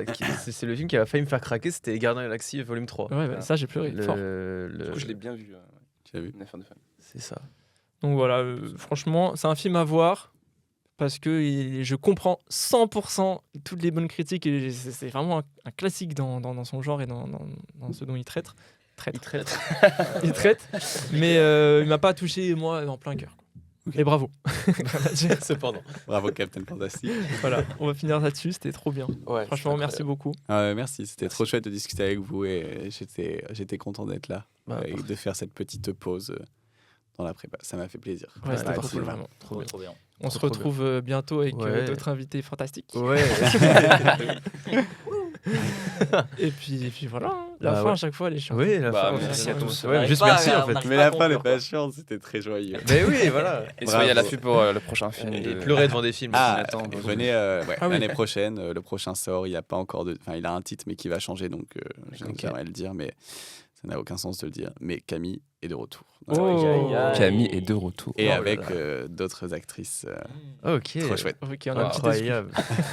Ça tourne cet automne, ça sort l'année prochaine. Venez. Incroyable. venez. On se retrouve à la première du prochain. Et si vous pleurez pas, par contre, je reviendrai pas. Je regarderai là les films tristes pour me former un peu. On va s'entraîner. Merci Bon, beaucoup. salut. À plus tard.